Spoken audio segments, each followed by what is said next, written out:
But yeah, this is Beefy Boys Breakdown episode 40, man. The big 4-0. 4-0, baby. Great. I'm breaking out the good stuff, man. One of these days we'll get that Buffalo Trace sponsorship.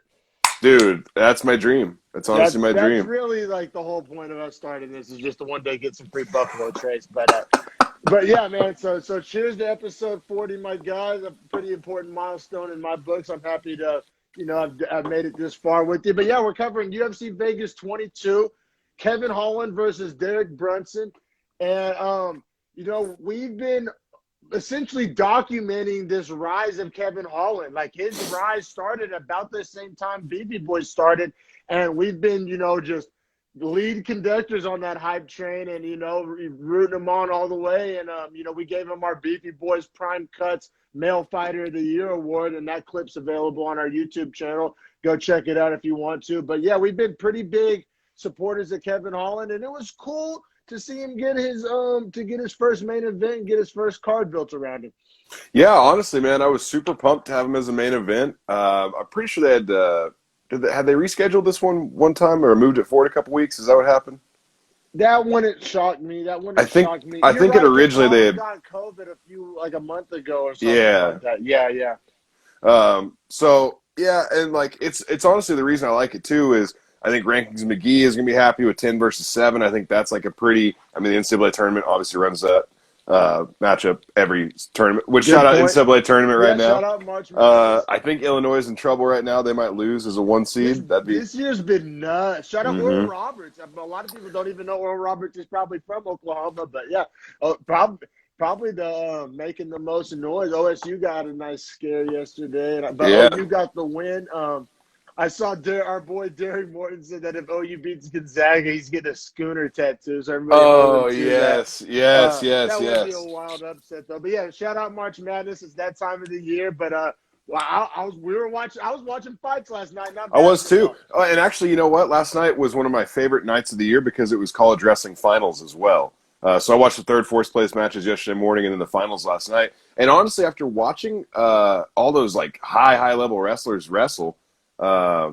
Dude, it honestly made me kind of look at the guys in the UFC when they're exposing their back, they're fine. Like, I think most people should probably like give their back to get up if they can't get off. Like Kevin Holland last night, like we'll get to it. Always calls for like take a shot or give your back, just get back to your feet and just take it from there.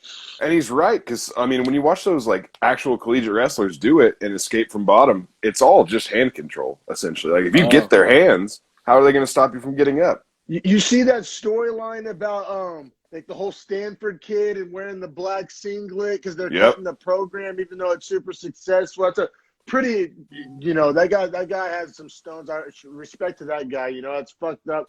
Stanford, like I literally think Stanford's cutting it because it's too like barbaric for the elite institution of Stanford. Not barbaric, probably not the right word, but too simplistic, too much of a meathead. Like I don't know, Stanford has this real arrogance about them that if the football program wasn't making them money hand over fist, which I don't know how because nobody in the Bay Area gives a fuck about Stanford football, but somehow if that program is making money, it's the only reason they probably allow that to still exist. But yeah, anyway, shout out to that young man. I forget his name. I don't know if you can think of it at the top of your head, but he's a Stanford wrestler, and they have a very successful program. Always producing top-end wrestlers, and they even had a private endowment for like $12 million that would have kept the program going for like 50 years or something. I think it only takes like $150K a year to run the wrestling program. And then it's cheap. It's a cheap sport. It's a cheap sport. Private donation of $12 million. I think the math equals that. I mean, it's enough to keep the program alive for a long time. And Stanford just said, no thanks, we're cutting it. Not to mention, what's the price of admission to Stanford University? Like, it has to be astronomical. Nothing short of probably 60, 70, 80 G's. I mean, hell, if I paid 30 to go to OBU, I can't imagine what Stanford's costing these days. Especially at Cali prices. But I mean, like you were originally saying though, man, and the reason I brought up the wrestling is Kevin Holland was facing his biggest wrestling test. So it was almost a perfect night for it to be like the wrestling finals and Kevin Holland, our favorite guy, getting his wrestling test. Yeah. And Brunson has a collegiate wrestling background. Like we see a lot of, the Dagestani wrestling and the Sambo and the Russian stuff. But, this is good old-fashioned American wrestling last night. That was kind of the theme of the night for sure. But, yeah, we can get this kick it off with the prelims. And something else I wanted to say real quick. I've noticed this. I watch a lot of other fight podcasts, a lot of other breakdown shows, and they almost all start with the main event first. Yeah, I've noticed that. I like to build up. I like to build up, and because, after you hear about the main event, it's like the other stuff kind of just falls short. It's like, I don't know, I like the build up. So, I don't know. I hope our viewers feel the same way, but it's a conscious choice. I know a lot of the other shows do main event first, but then it's almost like, why are you still here after the main event? I don't know. I will say, too, if you're watching us live and you ever tune in and you ever just look at, like, the list of the card, like, you can tell exactly where we're at within our show because whatever fight we're on is exactly within the order of the fight card. So, like, if you're looking for a specific fight, you'll know if we've hit it or how far away we are from it. And whatever. Like, it's an easy way to kind of gauge where we're at. And we're big prelims guy. We love it. You call me prelims McGee. Hell, like literally, what? Kevin Holland was a prelims guy. Yeah. I think Shimaev started on a prelim. So it's like, feel free to sleep on them if you want. But I just wanted to address it. Like, it's not like we weren't aware that the other shows, start with main event first. There's a method to the madness here on Beefy Boys Breakdown. And let's dive into this. Silva. Oh, go ahead. I was just going to say real fast, it was 10 fights last night, which I kind of like the 5-5. It's been a while since we had a 5-5. I enjoy that. Yeah. But I was also going to ask you, Gregor Gillespie's fight got pulled. I didn't see the reasons why. Did you see why? I didn't see the reasons why. I didn't see him release anything. I just heard that the fight got pulled. My brain just kind of jumps to COVID shit, That's what I thought too. Well, you saw Ortega. Yes. Oh my God. I hate that, dude. Yeah, we'll get to it. Because they're not dropping that pay-per-view price any. It's still going to cost the same amount. Those cocksuckers, and now we get the exciting Tyron Woodley co-main. Get the fuck out of here. I hope Luke lights his ass up. Yeah, me too. Me fucking too. But Tyron Woodley. Yeah, man. We'll get to it, man. But yeah, we have Bruno Silva coming in as a plus 115 underdog, actually fighting JP Buys in his debut, minus 135, and minus 135 favorite. Man, they were milking the shit out of that whole husband story. Dude, oh my God! Even whenever his wife came up to fight later, they were still milking the story. Bro, and I guess, spoiler alert, on two fronts, so double spoiler. But when JP Buys lost, I turned to Nina and said, like low-key, if I was at a casino right now, I'd go bet the house against his wife. Thinking about just to because she's just like, damn, I just watched my husband get beat. Like, that's a loss for her mentally already. Thinking her head is not in the right place, bro. I said it then, and I would have been right. I mean, it's a double spoiler there, but the minute JP Buys lost and how he lost, I turned to Nina and I was like, we should bet the house on this. I think that's important to note too, is how he lost, because I think when that happens, her mentality, it has to have at least for 1 second shifted to, is he okay? Which is not focusing on her fighting her fight and winning her fight. And that's not even a knock on her. Like, that's just human. That's what she should be feeling, exactly. And that's why they were talking about, like, they're hyping the storyline up and like, oh, we want to fight on the same card every night. And I swear to God, I envisioned this happening. This is a terrible idea. Yeah, like, if the first fighter loses, the second fighter's compromised. I mean, everything's good when everything's good. You know what I'm saying? But that's like the worst plan I've ever heard. I thought the same thing, but because they were trying, I don't know, maybe it was just like corny. Didn't it feel like some MTV reality show or like? Bro, and then he came out and cornered her after he got knocked the fuck out and probably should have been at the hospital. I was like, what am I watching? Yeah, there it is. Yeah, I feel you.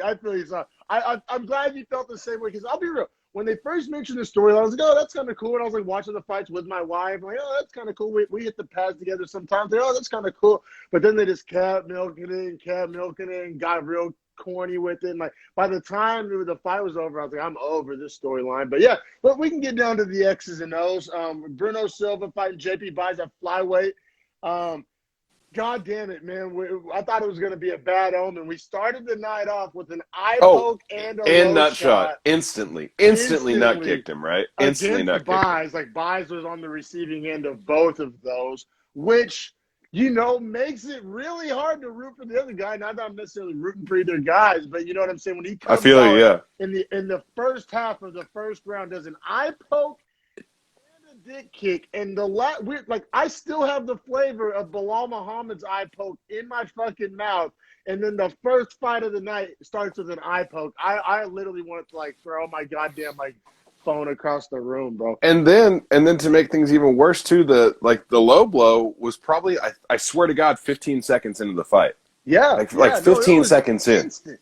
Yeah, and I was just like, now, we're on some bullshit tonight. I will say, as far as like violations of rules, stuff like that, I noticed every single ref last night, anytime someone had their fingers out, they were telling him immediately, yes, fingers closed. Yeah, and then Mark Smith went over to the commentators and let him know that they had like a pre-fight like meeting amongst all the refs to kind of tighten down the screws on that, which you have to. Good, you have to. You can't have cards ruined. Like, literally the past two cards, now granted, the knee wasn't necessarily an eye, but it kind of at this point, it's all starting to lump together whenever card after card after card leaves a bad taste in your mouth. And then we start. So I'm glad they kind of tightened down the screws, man. And so, like I said, it's kind of, I guess, an asterisk, but not really an asterisk. But I had 10-9 Silva in round one, but it's easy to win a round whenever you compromise your opponent from the fucking jump and get no point taken away. And I wanted to ask you this because they were two separate violations. But do you feel, since the eye poke came within a minute of the low shot, like the refs treated it as two separate incidents and gave two separate warnings for two separate infractions? But I'll be real, just how I was feeling in the moment, I was like, fuck him, take a point. Like, I know it's kind of sets a bad precedent, but I was over it, dog. Like I said, maybe I was using my heart and not my head, but I was over it. I was like, take this motherfucker's point. I go back and forth on it. On it because, like, the kick was super accidental. Super accidental. Yeah. So it's almost like I don't even want to hold that one against him. It was like start of the fight, so they're both so fresh that like Buys could have been even trying to like dodge the kick and just caught it the wrong way.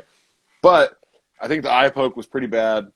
I honestly think that it's one of those things where you can take a point, but I probably wouldn't. I probably would just wait for the very next infraction and then no warning whatsoever. Like, whatever the next infraction is, doesn't grab in the cage, whatever, doesn't matter. You're losing a point. You're right, and that's kind of the approach it take. And it ended up kind of not being that big of a factor in the fight. I was like triggered after the Muhammad shit. Man. I feel it, dude. I feel it. Man. So how did you see? Just, I know it's so hard to talk about this round without talking about all the other bullshit, but X's and O's in the cage. How did you see this round one going down? I actually thought that both guys were like moving around pretty well. Yeah. I thought that they were trading pretty nicely as well. And honestly, like based on the first round, I would not have predicted the outcome in the second round. Yeah. If that makes sense. Like, I don't think that the first round led me to believe that Bruno Silva was the way better striker with like immaculate power and speed. I gotta say though, if you're a person that believes like momentum can carry over round for round, he finished the round so strong. It was so fast, and they didn't really show a replay. Was it a spinning back fist or an elbow? It was like some spinning. Spinning back elbow. Spinning back elbow. Yeah, hit him hard too. Fucking clean. Yeah, like Bays had a chin. Right at the buzzer, like debatably after the buzzer. But like, yeah. You gotta just send yourself through the whistle. You know, as we always hear playing football. Play through the whistle. He started the strike before the whistle started. I'll give him that. Yeah, 100%. So, like I said, he ended on that spinning shot, kind of gave momentum maybe going into round two. And then round two, man, looked much different than round one. He said round one was pretty competitive. Round two, man, Silva came out and was letting the hands go. And he started tagging him. He almost dropped him every time he touched him. And like I said, I want to say, was it Mark Smith? It was Mark Smith. Yeah, wrapping that fight. He gave JP Buys every opportunity to recover. I mean, Buys did recover at one point, honestly, too. Well, did he? Slightly, not really. He got like a jab. He dropped. He folded like laundry. But I guess he showed heart. That's what I should say. He showed a lot of heart. A lot of heart, a lot of toughness. I thought Mark Smith, like, it wasn't like brutal. Like, Mark Smith repped it intelligently. Like, he was getting up. He was defending himself. He was meeting the bare minimum requirements to keep the fight going. But I think you Mark got Smith's been dropped. doing a good job, by the way, Oh, man. best there is, Recently, man. Him and Herzog, you know how we feel about that. But yeah, man, he dropped him 3 times. Silva dropped buys 3 separate times. yeah. And Like honestly, real fast. by the time that third drop happened, which is when Mark Smith stepped in and called it, I was so happy to see that because I was like, dude, if he doesn't step in right here, he's about to start eating like unconscious shots on the floor. So needless to say, round 2 TKO for Silva, cashing as the plus 115 underdog.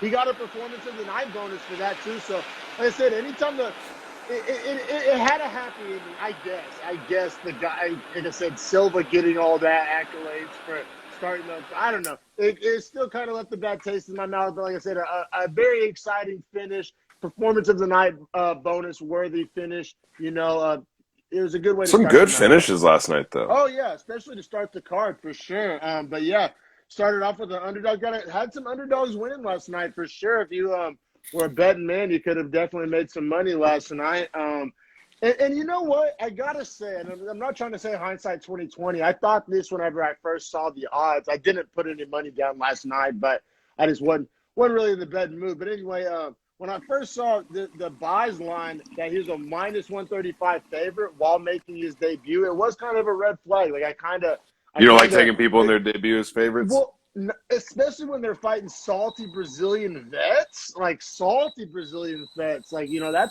I don't know. I thought there was money to be made on that money line last night for sure. But plus 150 is a good number too. That means the guy has a pretty live shot by all accounts. Plus 115. So it was that's right. It was a coin flip, really. But yeah, man, we can keep it pushing because this next fight, another very exciting fight, and another fight where you didn't want to bet on the guy making his debut. But this is a very different matchup. It was Montel Jackson minus 700 favorite because he was fighting a late replacement guy that came from some backwater town. Jay Strader making his debut against the guy like Montel Jackson. It's a tough night. He was a plus 500 underdog. And I got to say, because we've watched some fights lately with some big money lines that weren't necessarily dominant performances that ended up going to unanimous decisions or, you know what I'm saying? Or maybe even split decision. And this went down how a minus 700, favorite is supposed to go down. He looked pretty much exactly like that. Just dismissed him, dispatched him. Insert D word there, but they were fighting at bantamweight. He dropped him. Jackson came out and dropped him 2 times. On the replay, you can kind of tell that on the second time, like, Strader was done. He kind of helped. It was like a turn. It was like a turn and fall. Yeah. Like, go ahead and help me out, ref. Like, this one's over. I mean, let me see. Did you by chance write down a time of when he finished it off? I mean, it was. I believe it was. I believe it was 2 minutes and 30 seconds. 2 minutes and 29 seconds. I think about halfway through the first round. Yeah. Like I said, he just dispatched him. I mean, they didn't look like they should be in the same octagon together, which they really probably shouldn't. As I said, it was a late replacement. I think he took the fight on 4 days' notice. Yeah, shout out to him for doing that. Yeah, he missed weight by like a pound and a half, but it's like I give him a pass. He's fighting a killer, and pound and a half on 4 days. Like shit, on 4 days, he tried. Exactly. I hope it's one of those things where it's not going to get any easier for him. Yeah, true. I don't even know. Do you think the UFC what do they give him next? Like for Strader, what do you do? I mean, I think best case scenario for both the UFC and Strader, they give him some contender series guy that's like 5-0 or 4-1. It's a good call. You know what I mean? Some you know what I mean? Because it's a good for him because that's probably about as an easy fight as he's going to get. It should be easier than a guy like Jackson, who's an athletic freak. And then as far as the contender series guy, that's not the hardest debut in the world. So I mean, it's kind of a win-win. I don't know. Maybe they do something like that. Dude, the contender series is just such a great business model. The more I think about it, because it's almost like if you don't get a guy from the contender series that just comes down late notice, like we're talking about right now, you can give him a contender series guy, and then if he beats him, he steals all the hype. But really, they invest nothing in the contender series guys. They literally get them out in their arena, and they're like, "We'll give you an opportunity to be in the UFC." I think they make 10-10 for those contenders they make in their debut. I mean, I'm not going to say I would laugh at 10-10, but I mean, that's a couple stimmies. That ain't too much. Right? Yeah. Like compared to what some of those guys are getting to step in there, like 500 and 500. Like, I mean, that's worlds apart, man. That's worlds apart. For sure, man. Jackson looks good, man. Another exciting bantamweight, and I know we talk about this every fucking week, and I'm gonna keep talking about it if these bantamweights keep putting on fucking shows, man. Because I love watching bantamweights, man. Like, I don't even have to know the fighter. Like, some fucking prelim bantamweights, give them to me all day. I know it's gonna be some crackers. Like, yeah, I mean, we'll get to it, but like Adrian Yanez and Lopez was a great fight too. Bantamweights again, like. Awesome. Yeah, last night was fun. I know when we were starting, I was saying that, kind of left a bad taste in your mouth. It was another classic example of the main event leaving a bad taste in your mouth a la last week, but still plenty of good fights and plenty of fun fights to talk about. Unless you're a Derek Brunson fan, which we'll get to. I mean, do those exist? I don't think so. I don't think so. Cheap shot. Low blow. But, I mean, hey, maybe he won some fans last night, hopefully. I got to say, all right, but this next fight, though, I had circled. When I was previewing this card and looking at money lines and just I had this fight circled, man, because Dolidze, I feel like, am I tripping, or was Dolidze a huge light heavyweight? Like, didn't I? Oh, yeah. He commented on, like, is this guy, he's huge. And I couldn't believe that he cut down. I couldn't believe he cut down to 85. I couldn't believe it. I was like, it kind of started like dog shit. I will say by the end of the third, you could tell it was gassing him. Like, I think maybe he should stay at 205. I don't really understand why. I mean, like I said, his last fight went to decision, but he still won it. And, like, I guess it was just – I guess he maybe just was dipping his toe in the water, kicking the tires, just – I guess. Because he's a massive dude. Like I said, I remember distinctly us talking on the breakdown about how he was a big light heavyweight. And then I was like, am my eyes deceiving me? Is this a typo? Like, he's fighting at middleweight. Then I saw he's fighting Trevin Giles, and I was like, yeah, he's fighting at middleweight, all right. But, yeah, Trevin Giles minus 105, Dolidze minus 115, pretty much a coin flip. Like I said, there was so much to be excited about on this fight. Dolidze 8-0 undefeated. But he's making his middleweight debut. And, man, this fight, I said, I was super excited about this. Dude. I was excited about this fight. I was excited for the Yanez fight, and then obviously the main event. This fight completely lived up to the hype, in my opinion. It did, yeah. I mean, so much so. It was so much so. Yeah, both guys, but it's such different styles, too. Like, Dolidze with the hard low kicks to start in the first round. Good striking, seemed to be the more effective grappler, but really couldn't get into grappling exchanges that benefited him. Giles, so much faster, much faster. Hit harder, too. You could tell his shots, like, connected hard. Like, even though Dolidze... Converting to power as opposed to just Dolidze's a huge guy, so he has power. And Dolidze has a chin as fuck because he'd get hit and just smile and then keep coming forward. But he was getting cut up, like mouses were popping up on his forehead and shit. Yeah. Like, he was obviously getting cracked. Oh, like his face was his physical face was wearing the damage worse than his attitude. Like, if he wasn't such a big dude, like if he was a guy like Buckley or Holland that like walks around at 185, like he probably would have got finished with those shots. Like I think so. He was eating some cracks, but yeah, great fight, man. Back and forth fight. How'd you score one? I had one to Dolidze. I thought the kicks were money in the bank, and like honestly, like the fact that they were heavy, and Giles didn't check any of them.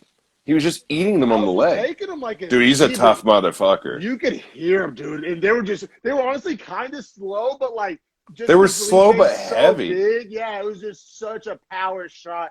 And then I thought Dolidze, whenever he did manage to get his hands on Giles, I mean, the strength and size was just apparent. Kind of was a foreshadowing to the Brunson and Holland fight. Just whenever he could control him, he was very obvious he was a stronger, bigger man. But man. And then round two, Giles kind of like, saw some openings. The victory, saw the openings. Like, I got to keep it on the feet. I got to keep this big motherfucker off me. And he was firing straight shots down the pipe. He was landing hard, clean, and often. And I had round two, 10-9 Giles. He was landing big, clean shots. I did too, and he started to counter the low kicks with jabs and combinations off the jab once he started to like time the jab out on the kick. It was like, he really was getting the best of Dolidze in the second round.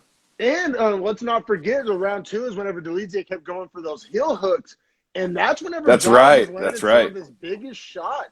In his post-fight, Giles said he was never really worried about the heel hook. He just feel his knee was safe, and he was just trying to inflict damage. The only time he was ever in danger was the I can't remember if it was third round. It might have been third round. But there was one point where Dolidze had like a knee bar locked up, where he had the foot up near his like chin, and he was about to like pop the knee, and that's where you could tell Giles actually was like scrambling to get out because he knew it was bad. But he was great on the ground, man. Like never in danger of a heel hook. No, that honestly, like being a theme throughout the night of like people going for heel hooks and getting rocked. We'll talk about that later, but it's one of those things too where if you ever thought about it this way, and I've started to think about it this way too, especially since like the Kevin Holland thing from his back when he knocked out Souza. Yeah.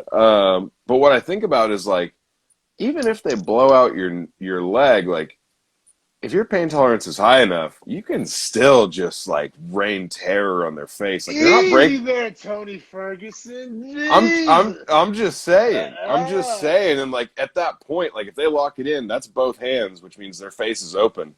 So if they do in fact get it, I mean, strategy. If somebody's trying to go for a heel hook on you, like just pummel their face because you guys aren't wearing gis. You know what I'm saying?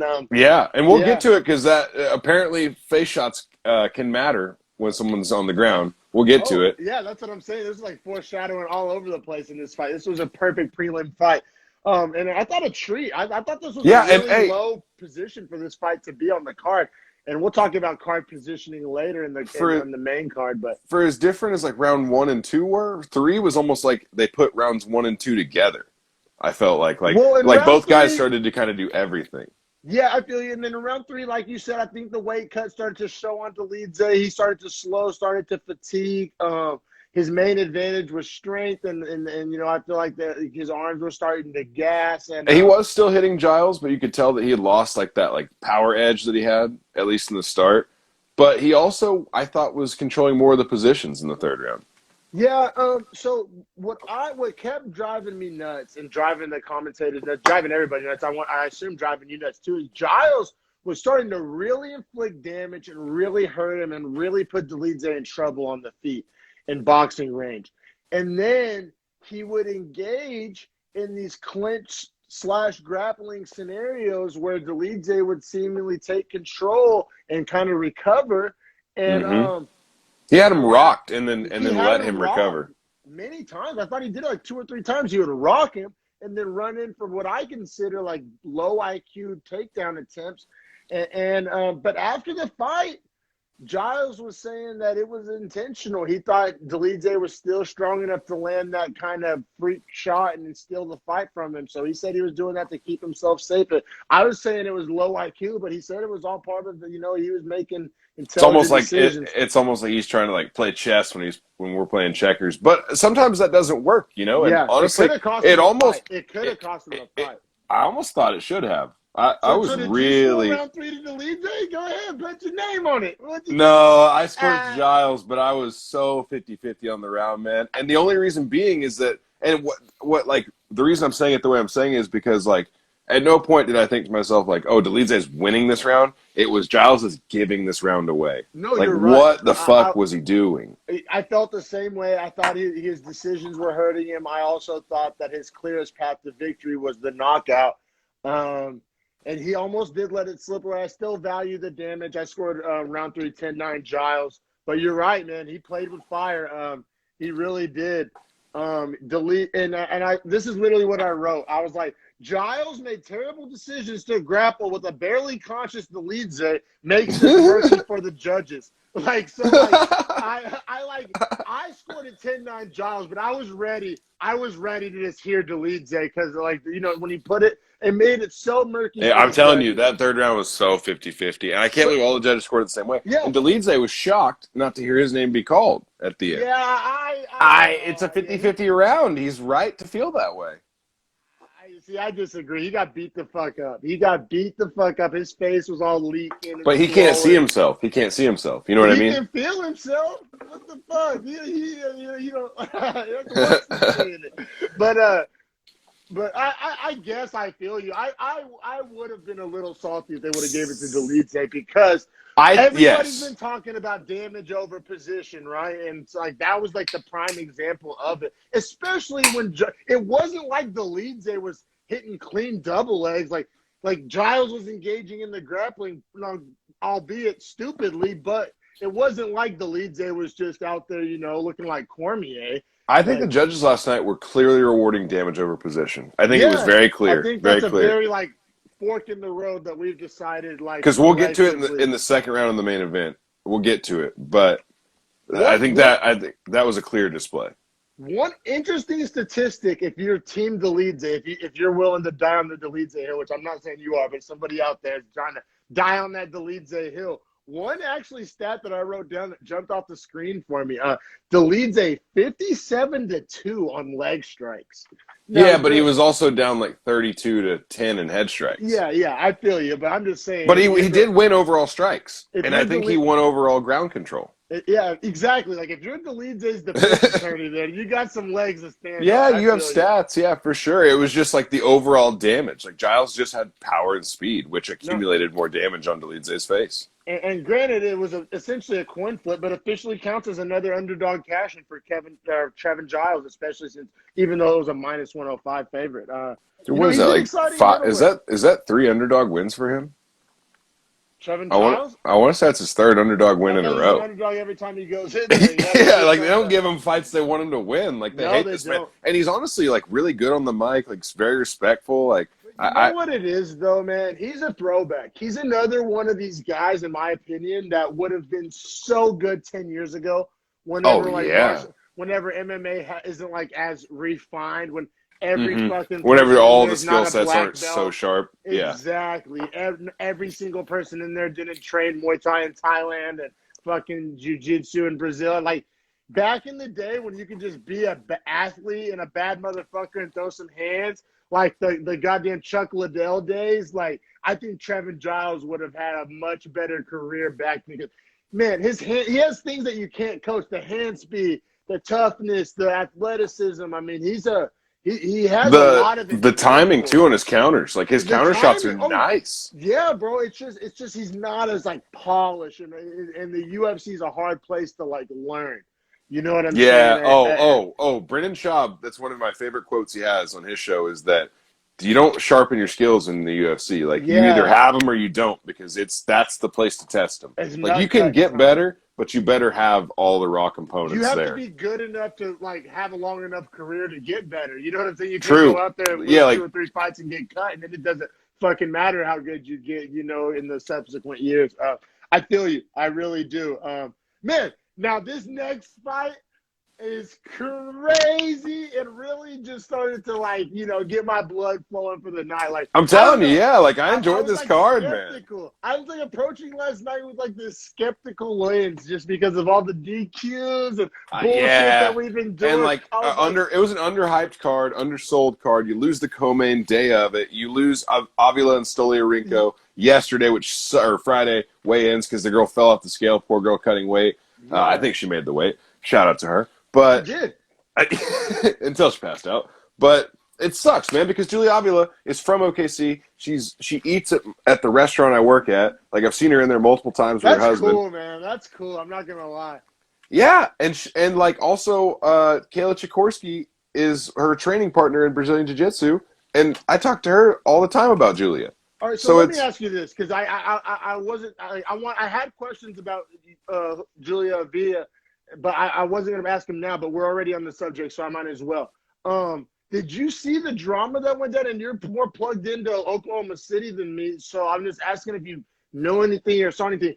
Apparently, Oklahoma and Martial Arts Academy, like, renounced her. Like, I don't know why. Like, they, like, said she's not welcome back, and there's, like, a bunch of shit going down. She has to find, like, a new place to train. I think it has to do with her like cross training at multiple places and them getting salty about them not getting represented whenever she has her UFC fights. Like they say, whack. Yeah, it's super whack. They should be happy that they're associated with her at all. I mean, correct. She's obviously a bigger name than them. Like I don't know, her brand superseded their brand. Like and they got salty about it. Raging Panda, like who the fuck is OMA? You ain't the Raging Panda. That's my official position. I don't know. I got excited though because I saw. Jessica who's the girl with all the fucking tattoos? Jessica, I don't know, but she was on her IG. Jessica I? Maybe. I'm Joanne Calderwood has a shit ton of tattoos. No, it wasn't Calderwood because they were telling her to come train in NorCal, and I was like, yeah, come. Make the Dominic No, Oklahoma, no, the NorCal no. move. No, we need more fighters, Man. no But KC. yeah, so I don't know. I just wanted to notice. I wanted to talk about that a little bit because Julia Avila was posting on social media saying she's not welcome back at her gym and she'll take it. But and also correct me if I'm wrong. Is this not the second Julia Avila fight that's been canceled last minute? This is the second one in a row. Second one's been canceled, and she got robbed in her first fight because I thought she won her first fight. So she's just been getting that Leon Edwards luck. Yeah, man, it's terrible. It's terrible. Man. So shout out Julio Villa if you do decide to you know where I'd love to. You know, if you hit up your boy, you can come on Jeff will talk a bunch of shit on OMA. We'd love to have you. You know where I'd love to see her go train, actually, in all seriousness? Lovato, BJJ, and MMA. Rafael Lovato was the 170 champ in Bellator. Relinquished his belt due to having cavernoma of the brain, which is like there's holes in his brain, small little pinholes. Yeah, really weird. So it's just a genetic thing. They just said it's not safe for him to fight with those in his brain. Makes sense. But like, who's the homeboy that does Water 4 and all that on Rogan's? He'll come on Rogan's podcast. The heavyweight. He gets the water for the drills the wells for the pygmies in Africa. Justin Wren. Okay. He trains at Lovato's. So, like, they have, like, legit, very professional fighters up there. Well, like, you know what I was going to say is AKA. She should go train there. No, she lives in Northwest Oklahoma City, and that's where Lovato's is. Like, that's literally, it can't be more than 15 minutes from her house. It can't be. West Coast. yeah. You're just repping. California's about to open back up in 2 months. You're just trying to buy all the people back in. You sold high and you're buying low. I see what you're doing. Buying low, man. All right, man. We'll keep it pushing, though. Because next we got some lightweights, which we always know lightweights is a lot of fun.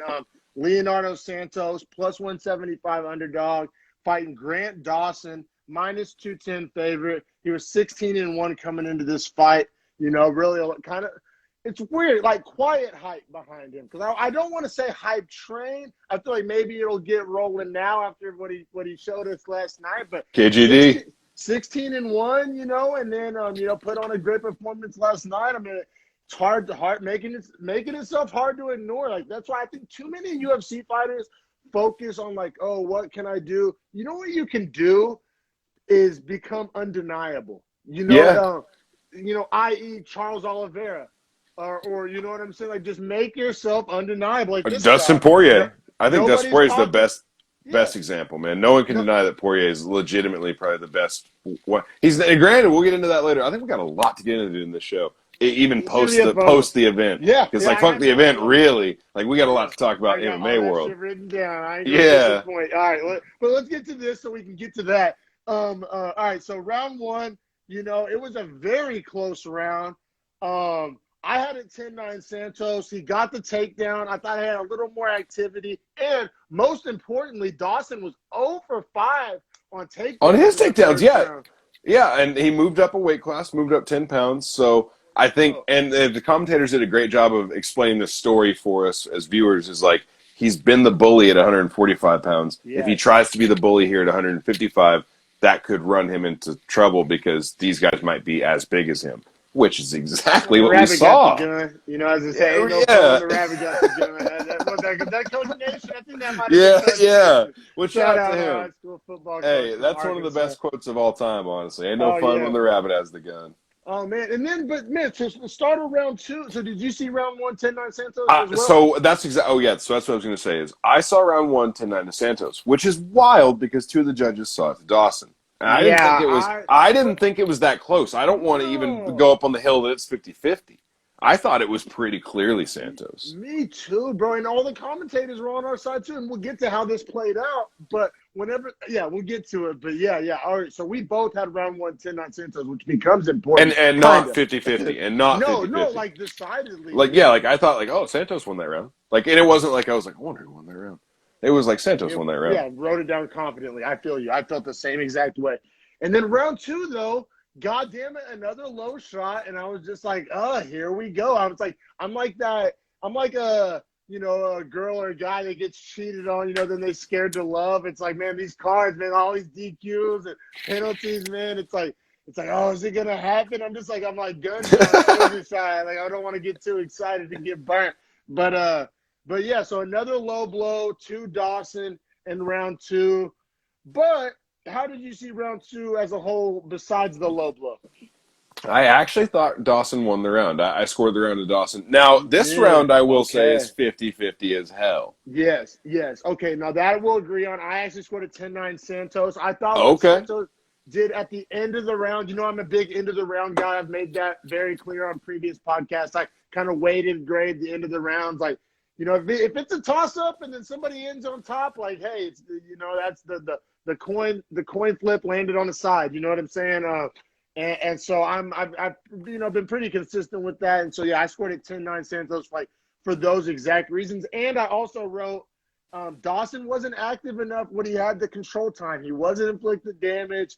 That's fair. That's fair. But I feel you. It was a close round. Like, you're not out of line for scoring at Dawson. It was a close round. But we do. It is important to disagree on how we felt going into the third. So going into the third, I had Santos up 2-0.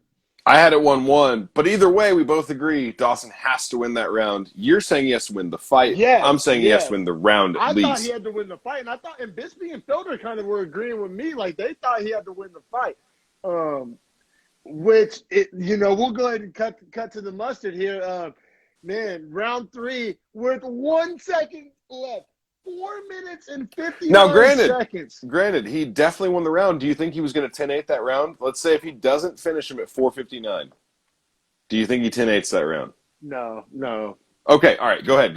Sorry, I just had to stop and see if you thought. That's important. That's important distinction. Yeah, only because for those that do have it 2 rounds to Santos, that's going to mean that they have a draw. Yeah, right. That's why. Yeah, right. Okay, so I'm sorry. Go ahead. No, you're great, bro. Good stuff. And Santos went. So we were just talking about in the Dolidze fight. Comes full circle. Dolidze was going for heel hooks and eating shots because it's not jiu-jitsu. You're not wearing a gi. You are allowed to punch people in the face. And that's exactly, it came full circle. It was foreshadowing, came to forefront with, they said, 4 minutes and 59 seconds, which is kind of dumb for Santos to even go for the heel hook. Why would he do anything but defend himself in that position? It makes no sense to me. Unless he thought, in my mind, which is it was 1-1 and he needed to get the win. You're right. Because I was sitting there watching it like, what are you doing? You got this in the bag, which I would have been wrong. Which, judging can be wonky, but very wonky. So there's so many different perspectives on this. But yeah, so with 1 second left, while Santos is going for the Hail Mary heel hook, like I said, I don't know. Was he really going to win the fight on that heel hook? I don't think so. Kind of a bad IQ decision to go for that. And he gets knocked out exactly how Giles was landing shots on Dolidze when Dolidze was going for the heel hook. You got to keep in mind, these are lightweights, not middleweights, and not a huge middleweight like Dolidze. So they're going to absorb the damage differently. And Dawson pulled the fucking rabbit out of the hat. Dude. The 4 minutes and 59 seconds third round KO of Leonardo Santos. And improves his record to 17-1, gets a performance of the night bonus, which well deserved. I mean, that's one of those things where if we're watching some MMA movie and he wins the fight like that, we're like, oh, this Hollywood jerk off bullshit. 1 second left. Yeah, right. I can't imagine from your perspective where you're watching the fight and you're like, holy shit. Holy fucking shit! Like he did, because in your opinion, he would have stolen the fight. Yeah. For me, he was winning the round was going to be enough. But for that's tight, man. That's tight. Yeah, I really enjoyed watching that just as a fan, and I was definitely looking forward to talking about this fight for sure. So Grant Dawson, like I said, relatively unknown. I mean, he's building a name for himself. Not super big hype train. I mean, 17-1, that's not one of these 7-1, 8-1, not. 17-1. I mean, that's a crazy record. That's not hard to dismiss. I mean, that's hard to dismiss. It is kind of the European thing, though. They kind of do they pad records over there pretty bad. The boxing approach. I feel you, but that's still a lot of padding. Even if it's padding, that's a thick ass layer of padding. You know what I'm saying? Very true. Yeah. I mean, he's legit, man. He's legit. Now the thing is moving up in weight. Does that mean that because as we saw, he can't really be the bully. But he still has power. And he can't obviously count on pulling the rabbit out of the hat every fight. Yeah, not like that. So, and it's not like, I mean, if he can't handle Santos, I mean, what's he gonna do with the? I mean, we obviously don't have to state how stacked lightweight is. So yeah, I feel you. It's hard to project some meteoric rise, partially because it's lightweight and it's just stacked to the gills, and then partly because he needs some game plan adjustment. He needs to, I don't know, maybe take more of a stand-up approach. I don't really know. But his game plan failed, and he expected to just come out and ragdoll, and that just wasn't the case. Yeah, and I mean, shout out to him for getting the win. He called out Nate Maness. Is that correct? Yeah, he did call out. No, he didn't. He called out. That's a later on. We'll get to who called out Nate. That's Maness. Yanez. He called out Clay Guida. Yes, that's right. Because he wanted someone. Yeah, and he told him the 3 criteria, which was like someone that's on a win streak, like has less than 10 fights and is an up and comer, or some shit like that, or the 3 stipulations, and he's perfect for that. So yeah, and I mean that's a fun fight because I mean he sure as hell ain't ragdolling Clay Guida. And Guida's looked good lately. Down to throw them hands. And Guida has a chin that where you're probably not going to finish him unless you have like insane amounts of power. I think Guida's on a win streak. Is he not? Yeah, like 2 or 3. Streak? Yeah. So, hey, I'm down to. Ordinarily, when a young guy calls out an older guy like Guida, I don't like it. But in this instance, I like it. I don't know. Yeah, I don't hate it. I loved it. I thought it was great. Good. You know what I'm saying? I was like, oh, okay. Like I'm pretty critical of these call outs and like but every once in a while one hits my ear and I'm like, okay, I like where your mind's at. I just thought that he hit it perfectly because if Guida said those things and he then himself is like, well, I am those things. Like, let me go out and win. And then, like, if I win, then like I'll just present my case. And like it was like a beautifully argued case. And I think the matchup was fun too. Like the matchup isn't like a deathly Muay Thai striker that's going to like put the work on Clay Guida and like make it horrible. And it's also not a wrestler where they're just going to go back and forth. It's kind of like a 50-50 guy like Clay Guida is. So like they're just going to battle all positions. I like the matchup exactly. I could see some dope scrambles going down in that fight. And Clay Guida, because I don't believe Clay Guida is currently ranked right now. And, no. And so it's this kind of cool dynamic. So you see so many guys ranking chasing. It's like, oh, I don't care who it is, just give me somebody in the top 15. Like, that's not a real call-out. I hate those call-outs. And then also, sometimes somebody calls somebody out who's in the top 15, who we all kind of know shouldn't be in the top 15 to try to build their name and get a ranking. And it's just it's playing lawyer ball kind of. And I like the fact that he asked, because Clay Guida is a tough night out, and he's not playing the ranking game, and he's not, I don't know. I like the call out, and we can keep it pushing. No, you know what I hate about the call out thing is whenever a guy's like ranked like, no. Here's what I'll say, because we hear this too. When a guy beats someone that's like number 14, right? Like they're on the precipice of 15, right? The top 15.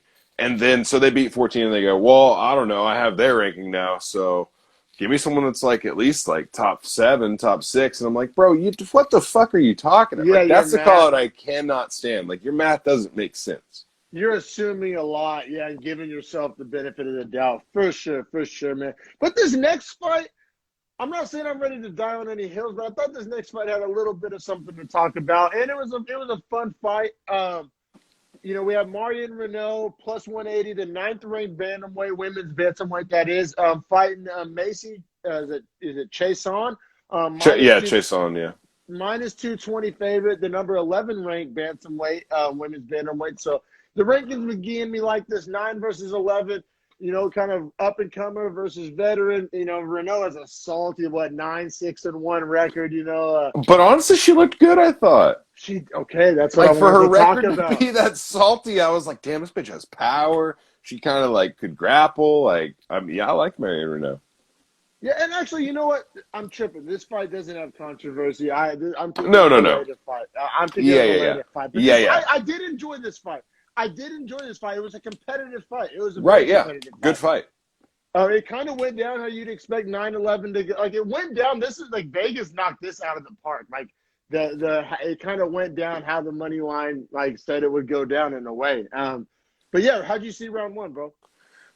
So I actually scored it to Renault. I didn't see the strike numbers, and I would love to see him just on number of strikes. but I thought just damage landed that Renault actually hit harder when she connected. I think she may have landed a few less strikes, but I thought she was landing like or Chasen just couldn't wear strikes very well because like when she got hit, it like snapped her head to the side and like she would kind of disengage the exchanges. 100% agree with all that. Yeah, I don't need to see the strike numbers because Renault's strikes were so much more impactful. And you know what I'm saying? Like it was, to me, the eye test tells me all I need to know. Renault. It was a very close round though. I don't want to make it seem like it was a dominant ass whooping. I mean, both ladies were landing, but I thought Renault's strikes were just jumping off the screen as more impactful for sure. So we both saw round one the same way. Round two, Chason really kind of turned it up a notch, really woke up. I had a 10-9 chase on round two. Because that's the round where she, whether it was busted, broken, I'm not no fucking doctor, but Renault's nose was fucked up. It was leaking hard, leaking so much blood. And essentially you can just reduce it down to just damage for Chason inflicted more damage in round two. I had a 10-9 chase on. Yeah. And I think she did get her nose busted, man. I really do. Like Felder made it, which, small side note, Bisping wasn't terrible with Felder last night. Oh, another thing I wanted to get to, and you just he wasn't terrible with Felder. He wasn't terrible with Felder. He was pretty good. Found the dancing partner for Bisping. Bisping. Like it's Bisping and Felder. It's the move. I like them. I like them together. I actually like them together because Felder's so technical and so good at noticing small shit that actually matters, and he's not afraid to just be like, all right, Bisping, fuck off. Like, here's what's happening.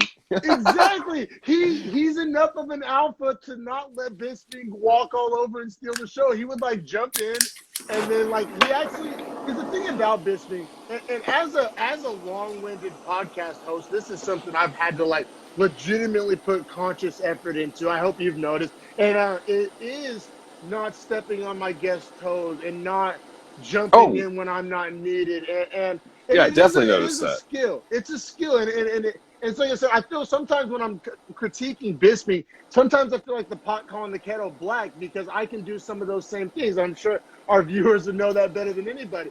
But what I'm saying is, I don't know. Yeah, Bisping and Felder went really well together, and I wanted to point out because I've been pretty goddamn hard on Bisping lately, and it takes a guy like Felder to kind of balance that alpha energy and kind of give him some of his own medicine sometimes and just, but not too much, where it's like a Dominic Cruz, like pissing contest. You know what I'm saying? That's the thing is Felder's such a nice guy at the end of the day too, that like, you just have to be respectful of him and what he says. Yes. Yeah, no, exactly. Because if it was Dominic Cruz, like, you'd be like, well, that guy's an asshole. But it's Paul Felder, and you're like, he's such a nice guy. Like, but and what he's saying is correct, same as Dominic Cruz, but the way he's conveying it is so different. Well, he even goes about shit in a way to where, like, Bisping even kind of has to, like, acknowledge it. Like, oh, yeah, no, that's my bad. Like, I noticed that there was a moment last night where Felder he does a good job to involve Bisping. Like, he actually talks to him. Yeah, I think that's no, I'm so glad you picked up on that, bro. I definitely wanted to talk about that today because, like I said, we've both been pretty hard on Bisping. We both obviously love Felder, and Felder just was – he's the dancing partner. I hope to see – honestly, I could have done without Fitzgerald. Like, I don't know what Fitzgerald – Where's John Anik? What the fuck is John Anik doing? Is it his daughter's birthday? What is he doing? Where's he been? I think is Anik to the point of like the Rogan, like I'm above this, the Rogan DC. Is that the click? No, they can't do that. They can't do that. He can't do that. He's a play-by-play. He can't do that. 7 versus 10 as a main event. I'm just saying this wasn't the most blockbuster card to ever exist. Yeah, is your fabric white or are you just taking milky rips? I can't tell. No, it's white on top. Okay, sorry. No, you're good. I honestly thought the same thing when I was looking at it earlier because I was hitting it and I was looking at it. I was like, wait, and then I had to lift it up. Sorry, go ahead. All right, so I think we've gone down this rabbit hole. Did we even discuss round 3 of Renault Chason? We didn't even get into round 2. No, we did because that's whenever she busted her nose. Oh yeah, we scored Chason. Yeah, that's right. Yeah, Sorry. We're on round 3.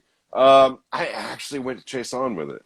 But it was close. But I went to Chason. I literally wrote coin flip in my notes. Like, okay. So close. Bro, we're seeing these fights the same last night. Yeah, man. I can't. I'll be real. Like for those watching, like, man, I would literally do a lot of things to be able to watch a big fight card with my boy Harrison right here, man. I miss that shit. Shit's open enough, dog. We gotta. One of these days, we need a live Beefy Boys episode and watch a card together. It's coming, I think. Yeah, you're right. 2021. You're right. It is coming. Make it happen. It is coming. But anyway, I saw round 3, 10-9 Chase on. Largely due to the end of the round control and ground and pound. It's pretty back and forth round. I openly acknowledge that if it's a back and forth round and somebody ends the round better, I pretty much lean that way. I thought this was a clear example of that. I lean Chase on, you lean Chase on. All three judges saw it the exact same way we saw it.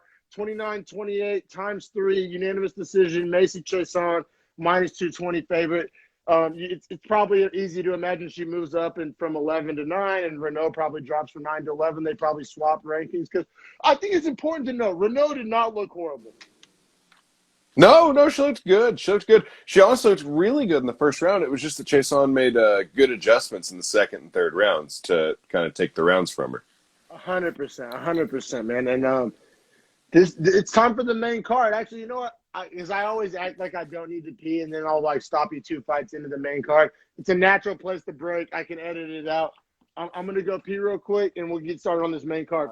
Like I said, man, we're not here to rush anything on Beefy Boys. We're not here to try to only get headlines and clickbait. We're here to talk about the entire card, the whole card, the best moments of the card, the implications of the card. And the whole point of having a podcast is being able to take our time in doing so. And I'm just talking about how, we're taking our time and we're covering every aspect, and we're not in a rush when we do these things. This is a long-form podcast, and we like to, talk about everything we want to talk about. That's why we started this podcast. So, yeah, thanks to everybody watching live. You can follow me on Instagram at DreadfulTalkDom, Harrison_Madden for my Beefy Boy compadre here. And you know what? I'm going to take a little dab, and then we can dive into this main card. If you want to introduce this opening fight on the main card, by all means, be my guest. Or if you want to get lit too, that works as well. I'll match you, man. I'll match you in celebration. What are you dabbing on over there? Man, honestly, it's roasted garlic something. I just can't remember the last name, and I lost the label. Yeah, no. When I opened it, the bottom label part ripped off, unfortunately. I had some garlic breath crossed with, I think, peanut butter breath or some shit. I had some garlic shit recently. Did the names for cannabis, by the way, are just out of control? Just out of control. The things they name things. But I like it. I like it when it makes sense. I like whenever the names of both lineages are included in the new strain that they crossbreed to make. Do you know what I'm saying? I don't like when the name is irrelevant and random. What about here's a good example is I was smoking a strain the other day called Mike Larry number 11. Do you know anything about that one? I don't. That sounds like something a grower made though, which is cool. I like shit like that. Something I've been trying to get my hands on more lately is Jamaican influenced sativa strains. It's a whole different flavor profile. It's just different. What? That sounds like some wild shit. I was gonna say the best I've been able to do is I got a buddy that works for cookies out here in Oklahoma that grows the cookies weed, and so I get runts and jealousy and all that stuff for super cheap. Yeah, I used to hate on runts and say it was because runts is the generic strain that street dealers lie about and everybody have runts. But when you get some real runts, it really is nice.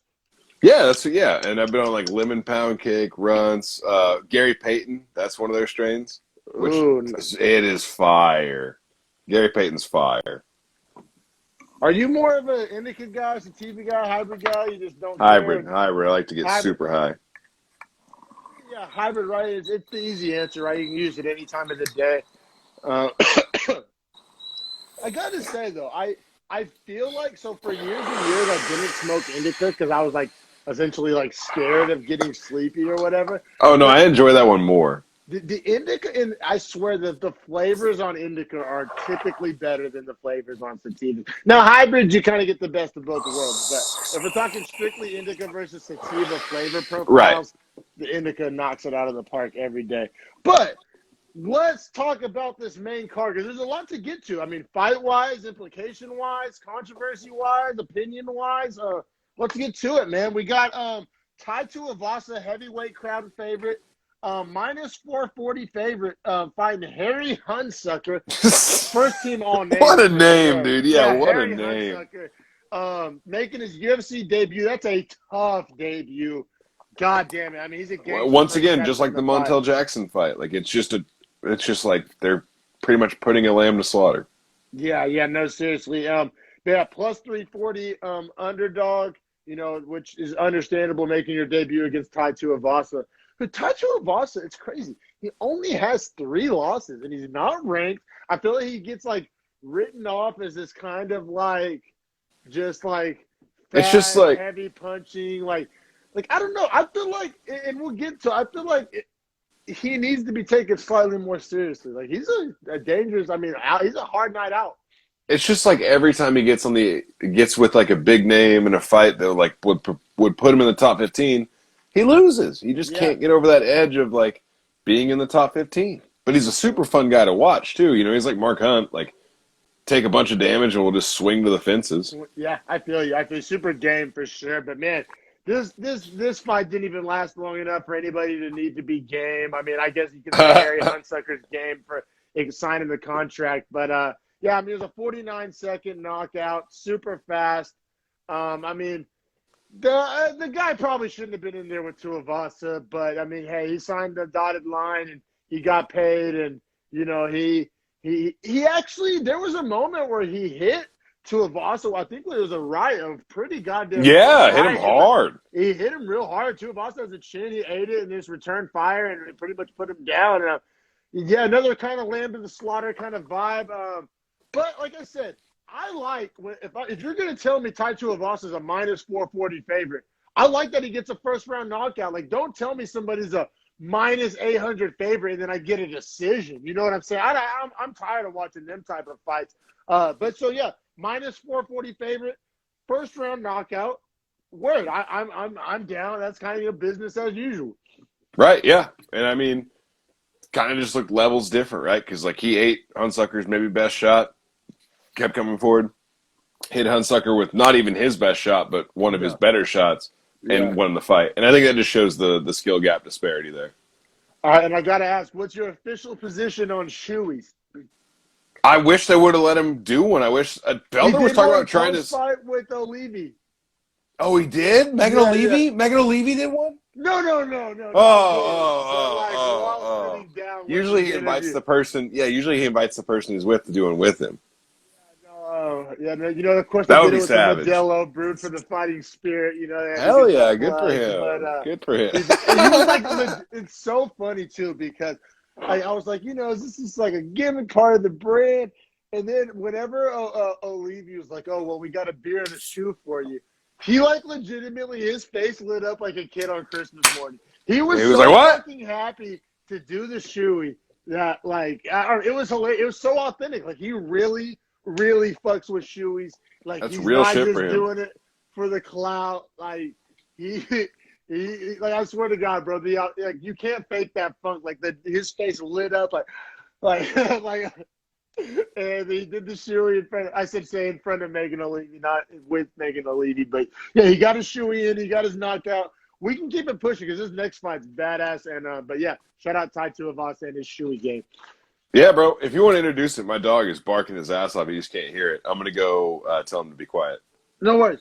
Yeah, take care of the pup. I got a dog that's made herself known in my burrito reviews plenty of times, so I totally relate. You can go handle it. I got you, bro. Yeah, cool. I'll be right back. Oh yeah, who doesn't have a dog? You know, having a dog while being a podcaster. That's something like when you decide to start your podcast. You're thinking like, oh, mics and cameras and platforms and marketing and T-shirts. One thing nobody thinks about like is what they're gonna do with their dog while the podcast is rolling. And I mean, I've experienced it firsthand a lot. If you've ever watched one of my Dreadful Talk burrito reviews, which if you haven't, go follow me, Dreadful Talk Podcast on YouTube. I do a podcast and I do burrito reviews on that channel. But yeah, no, my dog has made herself known on many burrito reviews, and Yeah, as I was just saying, like when you start a podcast, you think about like, oh, mics, microphones, social medias, T-shirts. Nobody ever thinks about their like what to do with their dog while they talk for 2 hours. I've experienced it myself many times. Dude. So, no. Just like had a rabbit trap in the backyard. It was just like, Tice, come on, get out of here. Like, come on. That's awesome. What are you I doing? love big dogs. Big dogs do cool shit.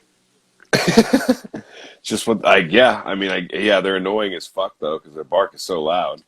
But Loud, yeah, aggressive. they are cool. Aggressive. I agree. I feel you, man. But all right, so next we got this Giannis fight, man. A Yes, lot of sir. hype behind Giannis, but I think it's Giannis kind of reminds me of Makhachev, where it's like it's hype, but it's kind of like universally agreed upon hype. Like it's not like his skill level is what his hype is about.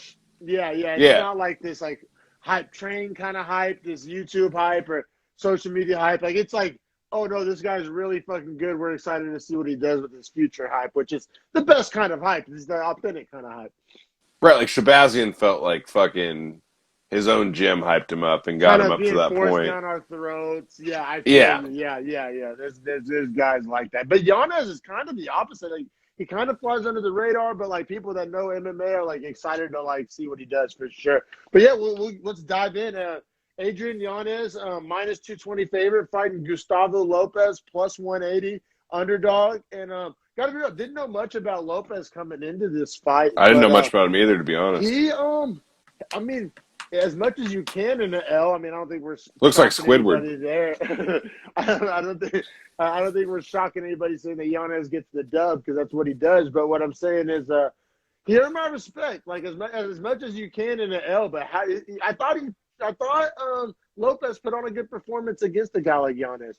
Yeah, Lopez looked really solid. I mean, up until the point when the fight was called, like I thought he looked great, but game and strong. But Yanez was just his timing on his counters, man. I mean, he was just clearly better. Better. They say it looked like Masvidal the way he moved.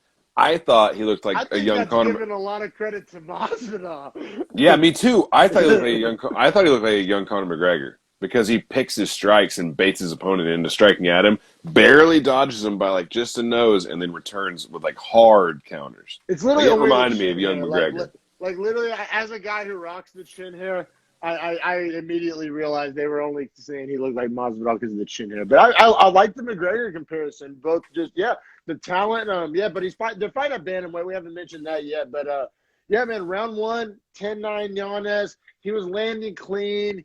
He was landing crisp. But all the while, Lopez was just throwing big shots and just like proving that, don't get too comfortable. Like Yanez had to respect Lopez's power. And that's what I guess made me respect Lopez, was that Lopez made Yanez respect him. You know what I mean? Like Yanez wasn't able to get too flashy or loose because at any given moment, man, if one of those bombs would have landed, could have been in some trouble. So Lopez kept him honest, which is saying a lot with a guy like Yanez. Yeah, I was honestly surprised with Lopez too, and I thought he would try to grapple a little more. Yeah, apparently they were saying, no, you're good, bro. Apparently he has good wrestling credentials. I thought the same. You know what I thought, though, too, which I'm surprised they didn't mention. I'm not by any means trying to say I noticed something that they didn't, but they didn't mention it. Giannis kept feinting the knee. I know. And that might have frozen Lopez, but I thought with how many times he feinted it that Lopez would have just shot it once just to see if it was going to come. I thought just to throw shit against the wall, see if it sticks. I feel you. He was losing on the stand-up. I thought he should have, but I'm not saying that. I'm saying why he didn't. And they didn't mention this on the broadcast. The Giannis was feinting that knee up the middle quite often, and I think it was enough to just like Lopez didn't want to roll them dice. Yeah. I mean, I agree with you, man. And that's what makes Yanez so good, is his feints are so good.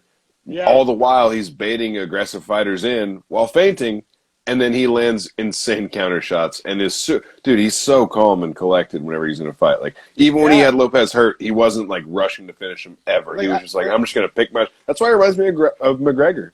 He never rushes the finish. Yeah, maybe I'm tripping, but it's like I'm pretty sure he didn't even sit on his stool in between round 1 and round 2. No, he just stayed standing. Cardio just on point. Like they were saying he didn't even open his mouth, only breathing through your nose, which, I'm saying, if you've ever been gassed, like, you're not breathing through your nose only for sure. So yeah, just Giannis just looking like just the goddamn stud stallion that we all kind of thought he was. At least I thought he was. I had And him winning then the first 2 rounds for sure. No oh, questions. 100%. Yeah, round two, another 10-9. I said it's a clinic, and you say, oh, if it's a clinic, how is it not a 10-8? And it's kind of credit to Lopez, right? Like Lopez was not down to just be a toy to be played with. Like Lopez, No, he presented danger. all kinds of danger. Yeah, yeah, like he he was eating shots, but he was eating shots. Like he was eating them. Like he was taking them and like I said, swinging back and like just making a presence felt, making a threat felt. And like you said, Giannis was never able to get too comfortable. Seems kind of contradictory. I said he puts on a clinic, but he couldn't get too comfortable. I think that's why it's a clinic. It's like how to perform well when you're not uncomfortable. Like that's the clinic. right. But yeah, great. Look, just gorgeous in round two, I thought. Yeah, I mean, I'm right there with you. Round two was better than round one, although round one was still Giannis' round and still a competitive round as well, I should know. Yeah. But yeah, man, I mean, and then you come into the third round, Lopez starts getting cracked. His nose is just filled with blood, ready to burst. Yeah. He starts actually bleeding a little bit. And what did Giannis catch him with? Just a hard right? Was it a right? Yeah, and yeah. It was a walk-off. It was a walk-off. Oh, yeah. Because, and the other, well, what made it a walk-off, I think, is that Lopez was bobbing to his left, which allowed Giannis' right to connect, like, with counter force, like, added force to it. Yeah. Like, it was to the point where Lopez was pretty much out when he was falling. His hands hit the mat, and it brought him back up, and he caught himself. But, like, if Giannis hadn't walked away, he would have been hitting him in the face, like, from the side above him. It would have been really rough. So, good on, I think it was Tognoni that stepped in and just called it right there. But good on him, because I really thought that was, like, the point at which the fight was over. Yeah, and Lopez is a tough son of a bitch. I mean, you know what I'm saying? He's going to keep fighting. Right. But yeah, it's like, honestly, like, Lopez, like I said, I'm rooting for him in his next fight, because he made himself, like, I don't know. He wasn't a pushover, I guess is the best way I can put it. But there's no moral victories. Giannis, he covers the minus 220 favorite. Gets a performance of the night, gets the 50K. Builds his name a lot. Now. Calls out Nate Maness for that card in Houston. Nate Maness. Is Nate Maness ranked? Am I tripping? Is he No. not ranked? Yeah. And so now I don't know how to feel. Because I kind of say I don't like when people only call out for rankings. But I also feel like Giannis totally should have called on the top 15 guys. Does that make me a hypocrite? Like, I don't know. Because I wrote down 12 to 15 if you want to hear it. Now, but also I'm super down for the Maness fight. Like, that's a fun fight. That's a good fight. And we hammer home all the fucking time how deep bantamweight is. And out of all the divisions, bantamweight has the best unranked fighters. So, like, definitely not trying to talk out of both sides of my neck. But I just thought that Giannis maybe should have called for one of these guys. So 12, we got Divashvili. 13, Cody Stamann. 14, Kyler Phillips. 15, Cheeto Vera. I mean, I thought any one of those would have been a good call. No, I do like the Nate Maness call-ups. Like I said, maybe this is kind of wasted breath. I like any of those names more. I think the Maness call-out is the best of those. Because honestly, like, okay. I think Cheeto gets a big name because he has the O'Malley win, so they're trying to build his brand. Yeah. Kyler Phillips just got to 14 off of a nice win. Yeah. But he also didn't take a lot of damage in that fight. The Kyler Phillips, that's the name that kind of jumped off the list to me. Now, that's a hard night out. I thought the Stamann fight jumped off to me. Okay. Give him like a really tough wrestler. You got to give him a style problem. You're right. A test of the grappler, because clearly Giannis has elite striking. I feel you. Okay. All right, but yeah, and we both agree that the Maness call out works just fine for both of us. I wanted to be mad at first, but then the more I think about it, that's a good call out. And bantamweight is the division for unranked call outs. I do like Merab Dvalishvili though. And that's 12. That's what I'm saying. It's just like how it seems. I don't hate that. I guess what I'm saying here is like the sense of urgency from Giannis. Because I think it was over a year since his last fight. Like, he hasn't been the most active guy in the world.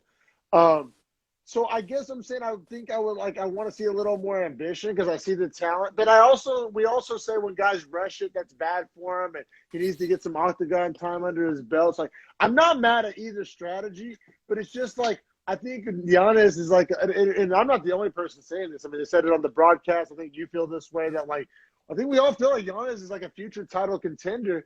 So it's like it's kind of like get the show on the road, like they're fighting another unranked guy. Like is that going to get you closer to a title shot? But I mean, he's still young. I mean, he's still obviously got stuff to learn. He needs to be tested against more grapplers. Like I'm not mad at the slow build, but I just don't want it to get too slow of a build. If he does get the Manus fight, and if he does win the Manus fight, I'd like to see him, in the octagon pretty soon against the ranked opponent after that. Me too. I agree with you. I think Manus fight and then probably a top 15 guy. Mm-hmm. I'm pretty sure that's the path. I'm down for that. And so this next fight's going to be fun to talk about, man. This next fight's going to be a lot. Oh, very interesting. For sure, man. So we got Cheyenne Buys making her debut, wife of JP Buys, who we talked about earlier. Minus 330 favorite, fighting Montserrat Conejo, which the Mexican naming strategy overwhelmed the internet again because all the online listings and shit had her listed as Montserrat Ruiz. Because it's like, I don't know if you're familiar with this. The Mexicans, like you take your mom and your dad's last name and combine them. Yeah. And so, I don't know. They were calling her Conejo, but on paper she was Ruiz everywhere. But so I guess it's Montserrat Ruiz Conejo. I don't know, but I don't know. I had her written down as Ruiz on paper, and then they're calling her Conejo all night. Her little thing said Conejo. So I wrote down Conejo. But anyway, so Montserrat Conejo plus 240 underdog, making her debut. So debut versus debut. I feel like we don't see that super often. Not too often because usually it kind of kills someone. Yeah, I feel you. But Yeah. In this fight, that really wasn't. Yeah, I'm sorry to interrupt. I was just going to say, like, oh, go ahead, bro. I think I'm lagging. I was just saying it worked. In this case, it worked because Montserrat had these a highly credentialed wrestler coming out of Mexico, and then Buys, I think she was a Contender Series, with her husband on the same card, and so that kind of that writes itself. So I don't know. Like I said, it kind of worked debut versus debut. That's all I was saying. Oh yeah, I'm sorry about that. I think it froze for me on my side, but I'm good. I'm back now. You're back. Yeah, I agree with that completely. Yeah. Thoughts on this card placement? This is what baffled the fuck out of me. Chael Sonnen, he talks about card placement all the time. He says it's more important than ranking. He says it's more important than matchup. He says card placement is essentially the end-all, be-all. And, I'm not saying Chael is interesting right in all his takes, but the debut versus debut, not only on the main card, but the third for the after Giannis and before the co-main, like what? Right, like are we building Giannis, or are we just like letting him wither while we build like two debut fighters? Like I agree. Or the right word. Or think about Dolidze undefeated. I don't know, and that's a sick fight too. That's a great fight, and it looked sick. It worked out sick. I feel you. I say upset. Like I don't want to make a mountain of a molehill. Offended, upset. These are too strong of words. It was off-putting. Is that the right word? I didn't like that they were this high on the card, and like I said, what's the end game here? And then we'll talk about what happened afterwards, and it was on cable TV. Oh, what a shit show!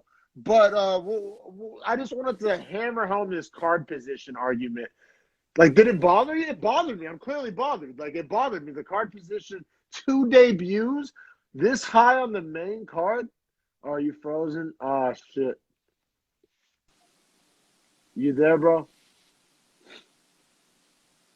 Are you there? Shit. Oh, sorry. We got some crazy wind. Yeah, no, it did bother me, though. The card placement did bother me.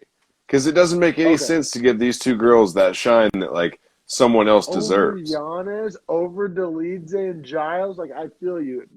poorly arranged card, in my opinion. It's okay, yeah. And if anybody that's ever been to Oklahoma, you will completely understand his wind argument he just made for the internet. I'm sure somebody in California is like, wind affecting the internet. What? The wind in Oklahoma is no fucking joke. Like it's a real factor. Like if you live in Denver, you deal with snow. If you live in Oklahoma, you deal with wind. It's a real fucking thing. But anyway, yes, I was also very bothered by the card placement, but I think we beat that horse enough. Thoughts on round one? Let's see. Oh, so I thought Conejo won, obviously, but it's like the saddest position I've ever seen someone get put into and kept in. And she kept put into it three times, or all 3 rounds, I mean to say. And essentially, dude, what that is that's just a headlock. That's just a wrestling headlock. Yeah, headlock. That Baze isn't good enough or strong enough or smart enough to escape from. And I say those 3 things. Brother, and yeah, well, I say those 3 things because like good enough is like you'd have the skill to just roll it through when she tries to throw you down to the mat. You just roll through, then you get side control instantly. Like she puts you in side control when she does that. Yeah. Strong enough, you can actually get thrown to that on your back, and then you can roll them through if you're strong enough in your core and hips, where you can like kick, bridge, and roll. No, am I being dramatic here, or was it over? It was over 4 minutes of control in that position. It was essentially like when I say the entire round, like that term gets thrown around a lot. Am I mistaken in saying it was the entire round in that position? No, you're right. It was damn near the entirety of the round in that position where she's just eating punches to the forehead, like 46 there were punches. ground and pound punches. I think that's important because like 46. I'm winning 10-8. I'm just gonna go ahead and say it. Unpopular take. I'm sure. They were talking about in the commentary on the broadcast that they don't think it should be a 10-8 because of damage. But there was damage being – like she was punching the whole time. I mean, they weren't Ngannou punches, but we are, talking about women's strawweights here. I don't know what they're expecting. And it's like I saw it as a 10-8. I know there's like this huge movement to stop giving out so many 10-8s, but 4.5 minutes, and it wasn't boring position because guess what? Here's a clue, people. If it's not active position, they stand them up. So it wasn't a boring 4.5 minutes. It was a dominant and damage inflicting 4.5 minutes. I give it a 10-8. I mean, I did give it a 10-8 question mark because I knew I wanted to like talk about it with you. But I mean, I'm going and put my name on it. I'm feeling 10-8. I'm feeling spicy. I'll say it. Your thoughts? I had it 10-9, but I don't hate the 10-8. I don't hate the 10-8. Like, I can definitely see it. I can understand the logic in it. I had a 10-9. I just didn't think those punches were really hurting, and I thought that there was no way that Conejo could ever finish the fight from that position. So I was just like, all right, she's just kind of stalling at this point. I don't know. I'll even debate that because later in the fight, I thought she was going to finish the fight from this position like multiple times, which she didn't. So it's like you're essentially right in the end, but she had her in trouble using the same technique. Like, honestly, it speaks to the whackness of fucking Baze. I hate to be this guy, but like, I hate to be this guy, but like, that's just a headlock, dude. That's just a headlock. Like, if you can't escape a headlock, you don't know what you're doing. You seriously, or if she's gonna argue that like, or if she's gonna argue, scary strong weight dog.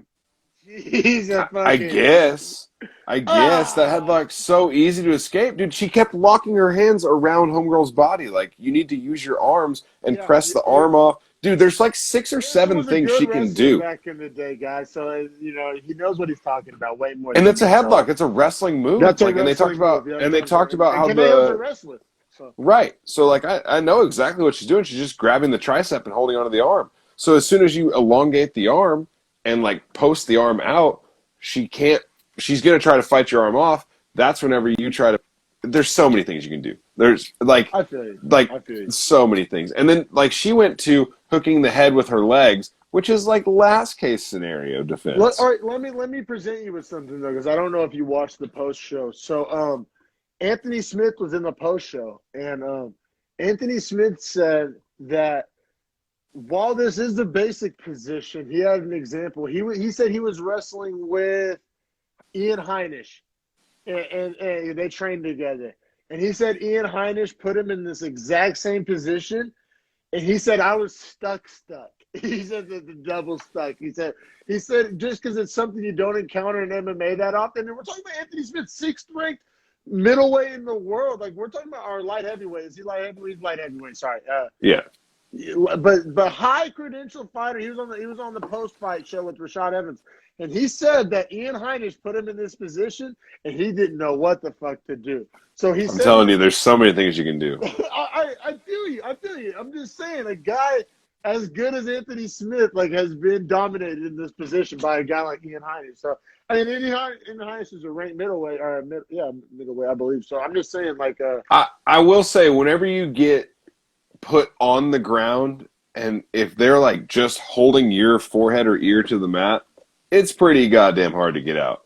I can't lie about that.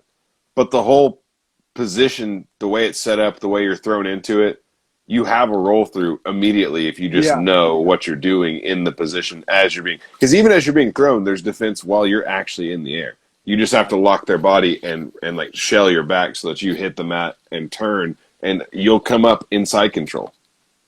Okay, yeah, you heard it straight from the Beefy Boy himself. All right, man. And then round 2, I thought it was pretty much more of the same. That position, I know you're like, why are you guys talking about headlocks for 5 minutes? Because that was the whole fucking fight. Yeah, I mean, yeah. Well, hey, long story short, yeah. This girl spends 10, 11, 12 minutes in a headlock. All right?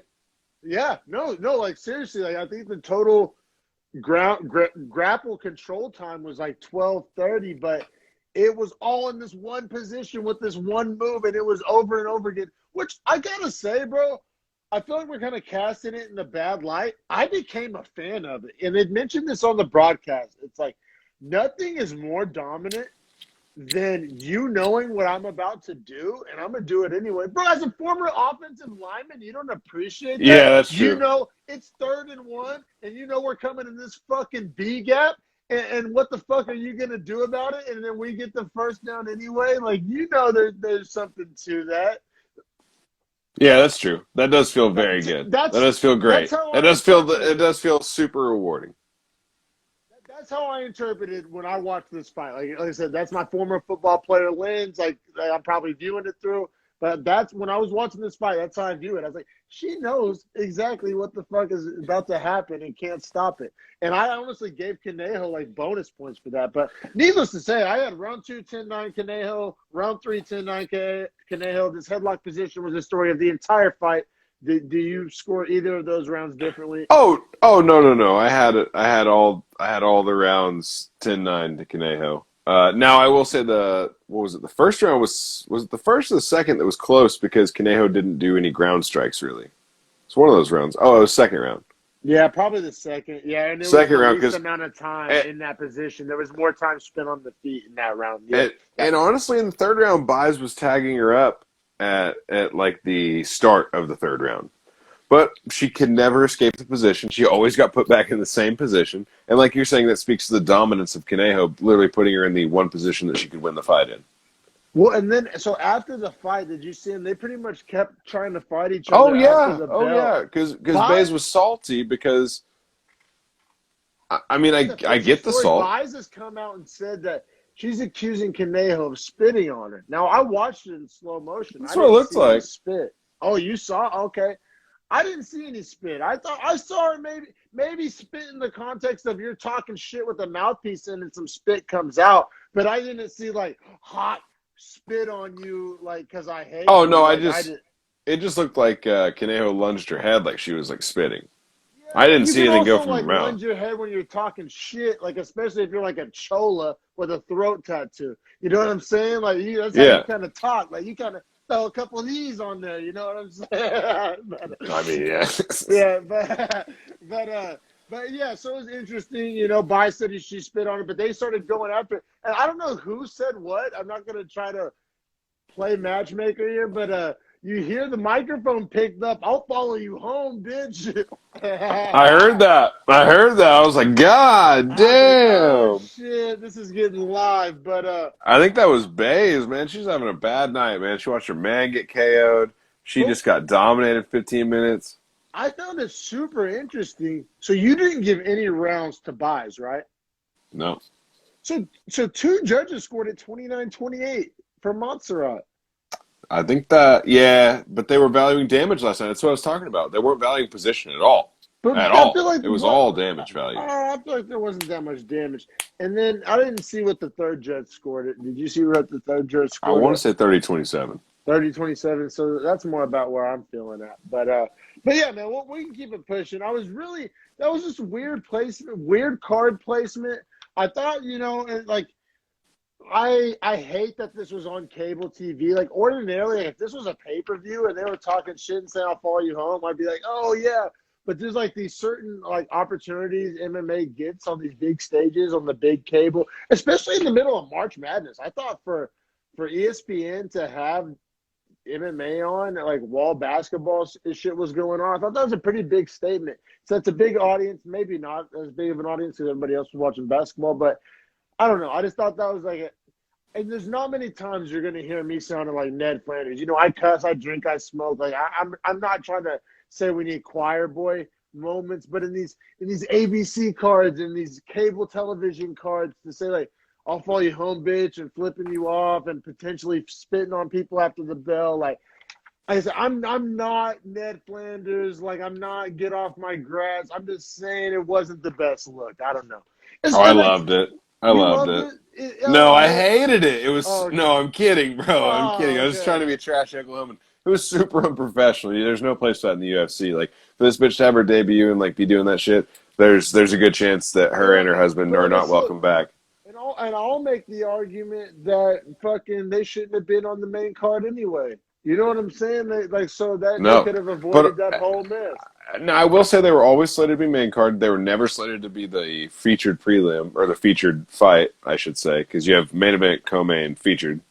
So, like, they were slated to be the fourth fight, and Yanez was slated to open the main card. That's a good spot. If Yanez opens the main card, people tuning in at the opening see his fight, right? And they take a break. They miss this fight, then they come back. Hopefully they watch the banger fights after that. Delidze and fucking Giles should have been after this fight, and I think there's a lot of card placement differentials they could have made. A lot. It made zero sense. I'll Granted, losing Gillespie hurt the whole card structure, I will say. Yeah, fair enough, man. But next, man, we got is it Kenan Song or Song Kenan? The Chinese Song Kenan. Song Kenan. Okay, plus 175 underdog. Fighting Max Griffin, a minus 210 favorite. Fighting out welterweight, and goddamn. Did Max Griffin have gold in his braids? What was that? I don't know. I didn't see it, but very looking fresh. You feel good, look good, play good, baby. I guess it's because he looked phenomenal. He fought phenomenal. And he just straight up knocked out Song. I mean, there wasn't too much technical like setup. He just straight up whooped his ass. He just went out there and dropped him. I think he caught him with the right, I'm pretty sure, and just dropped him. Go ahead. No, go ahead. Oh, I was just going to say that it looked like Song ate a super hard right, like on the base of the chin, kind of where it almost connects to the neck, which is like a terrible place to eat a punch for anyone that knows. And then essentially all the punches after that didn't land near as hard, but he was just already out, and they were just like fuel to the fire that was just enough to like pretty much put him completely down. Like he was done. Oh yeah, well he was literally knocked out cold. I have that written now. Now the punch to the back of the head sucked, and I wondered if that did any like kept him out a little longer. You know what I mean? Nah, I don't think so though. Because it wasn't, barely landed. It glances. I agree with that. Yeah. And they're like, illegal strike. I was like, he was falling and he was just trying to punch him in the head. He didn't think he was fully out. I'm super glad the ref didn't like legislate any ill intent there because it was just a Nah. finishing flurry. You're in kill mode. I mean, like it's not often you see somebody go like out cold. Like honestly, like usually you have to like finish him off. So like he's not wrong for like going for the finish. I Right. think as soon as That's exactly what I'm saying. yeah, like as soon as he realized what was up, he stopped. I mean, it was one. I think he realized like halfway through the strike. If you look, man, it's like the very, very, very end of the punch, and he's like kind of pulling back. Like, I don't know. I don't think there was any ill intent there. I think we're on the same. But yeah, God damn it, man, they got us straight to this main event fast because I was like, this fight really should have never been a co-main. I mean, shout out for Max Griffin, though. I don't want to brush over that too much. He got the performance of the night bonus, which I thought he deserved. He, he looked great. He looked powerful. He looked athletic. I mean, he didn't really get a chance to show us anything new because, I mean, everybody pretty much already knew he was powerful and athletic. I thought they kind of probably wanted Song to challenge him a little more. Could you imagine flying all the way from China to just get dropped and just Dude, what a fucking... That's a nightmare, dude. That's a nightmare. To just come over here and just get, like, abused and not be the favorite and, like... It's terrible. Yeah, It's terrible. I mean, it's a chance. It's a chance. Griffin looked good. I mean, welterweight. Griffin, I feel like, is kind of like Tuivasa, right? And correct me if I'm wrong, to where I think every time they try to, like, prop him up a little bit, he kind of disappoints him. So yes, yeah. I think he's 6-6 in the UFC now, but like his 6 losses are like guys that are just sick. Yeah. So he's fought tough competition. He's lost in tough competition. He seems to make short work of these up and comers. He seems to be kind of that, like, I don't even. He's Mr. In Between. You can't call him a gatekeeper because he's not ranked. I don't know. He's just one of these guys that's just like, on certain nights, I mean, he's a tough out. I guess you can call him that if you had to sub one label on it. I mean, if you're gonna fight an unranked welterweight, you probably don't want to ask for Max Griffin. You know what I'm saying? Like, right. That's exactly what I feel like. Is like he's one of those guys outside the top 15 that's just like, I wouldn't want to fight him. Yeah, exactly. It's like because you don't have that much to gain. It's like you gain a ranking if you beat him. Right. Yeah, you beat an unranked welterweight. But then you have to get in there and you could possibly get slept like, Song cannot found out. But man, all right, look enough. I'm sure that's what makes it hard for him to get a good shot too, is because every time he gets a good shot, he loses his opportunity. So like all those upper echelon guys are like, I'm not fighting him. Like that's just a jeopardization of my rank, nothing to do with him. So I get that. But yeah, like you were saying, we can keep it pushing in the main event. It's about that time, man. We got Derek Brunson, 7th ranked middleweight at a plus 160 underdog, betting underdog though, fighting Kevin Holland, minus 190 favorite as the 10th ranked middleweight. Kevin Holland, man, we've been on the train all along. We had him as our 2020 Male Fighter of the Year. That clip is available on our YouTube page. Please go subscribe at Beefy Boys Breakdown on YouTube, and we have all our clips. So if a whole podcast is too long for you, which I totally understand, we have it broken down into smaller clips. And this is one of our clips where we're talking about how amazing Kevin Holland's 2020 is and how he just stole a lot of UFC fans' hearts. I mean, he won a lot of fans over. He put on performance after performance, got a lot of bonuses. I mean, he knocked out the likes of Joaquin Buckley and Jacare Souza all in the same year. He had a great year. We gave him our 2020 Male Fighter of the Year Beefy Boys Prime Cuts Award. And so he's riding high. And then Brunson is the definition of gatekeeper. He's absolutely 37. He's been in the top 10 for 5 years. I thought that was that stat just, when they said that, it just slapped me in the face. I think is that like a compliment? That's the most gatekeeper stat I've ever heard in my entire life. Exactly. Like, it's like that NBA player who's played for like 7 teams. Is that a diss or a compliment? Because nobody wants to re-sign you, but right, everybody wants to. But they all sign him. Yeah, exactly. So yeah, right. That's how Brunson is. Yeah, it's an interesting spot to be in, and I think he's been kind of building towards this. So for a long time, Brunson was known as this wild man, swing from the hip with the wrestling to fall back on, and making some kind of poor fight IQ decisions that led to him, losing and getting knocked out in the past. And But recently, Brunson has shown like a little more patience, a little more strategy, a little more fight IQ, and it's kind of building to this moment, to kind of put those old Brunson stereotypes to bed. Yeah, no, you're right. You're right. And like, honestly, we can go ahead and dive into the fight, but his whole game plan is clearly to grapple, get a takedown, and hopefully keep Kevin Holland on his back where he can land the ground and pound and try to work to get damage accumulation. That's how he beat Shabazian in his last fight with some ground and pound elbows. I mean, he's a good wrestler. It's a clear path to victory over a stand-up guy like Kevin Holland, for sure. Right. So, I think for Kevin Holland, it's keep the distance. If you do get down on your back, use your jiu-jitsu to get to neutral position or escape. You know what I mean? I think these were pretty clear paths to victory for each guy. Yeah. So it was whoever could implement their game plan. And Kevin Holland came out looking great and then slipped. I was about to say, looked great for 0.2 seconds and then slipped. For 25 seconds, he looked really good. Looked like he was going to control the flow at the start. And then literally jumped in to maybe throw a kick or something weird. Slipped. Brunson took advantage. Came in with a punch. I don't know if it connected or not, but either way, he was able to knock Holland back down and just get on top and control.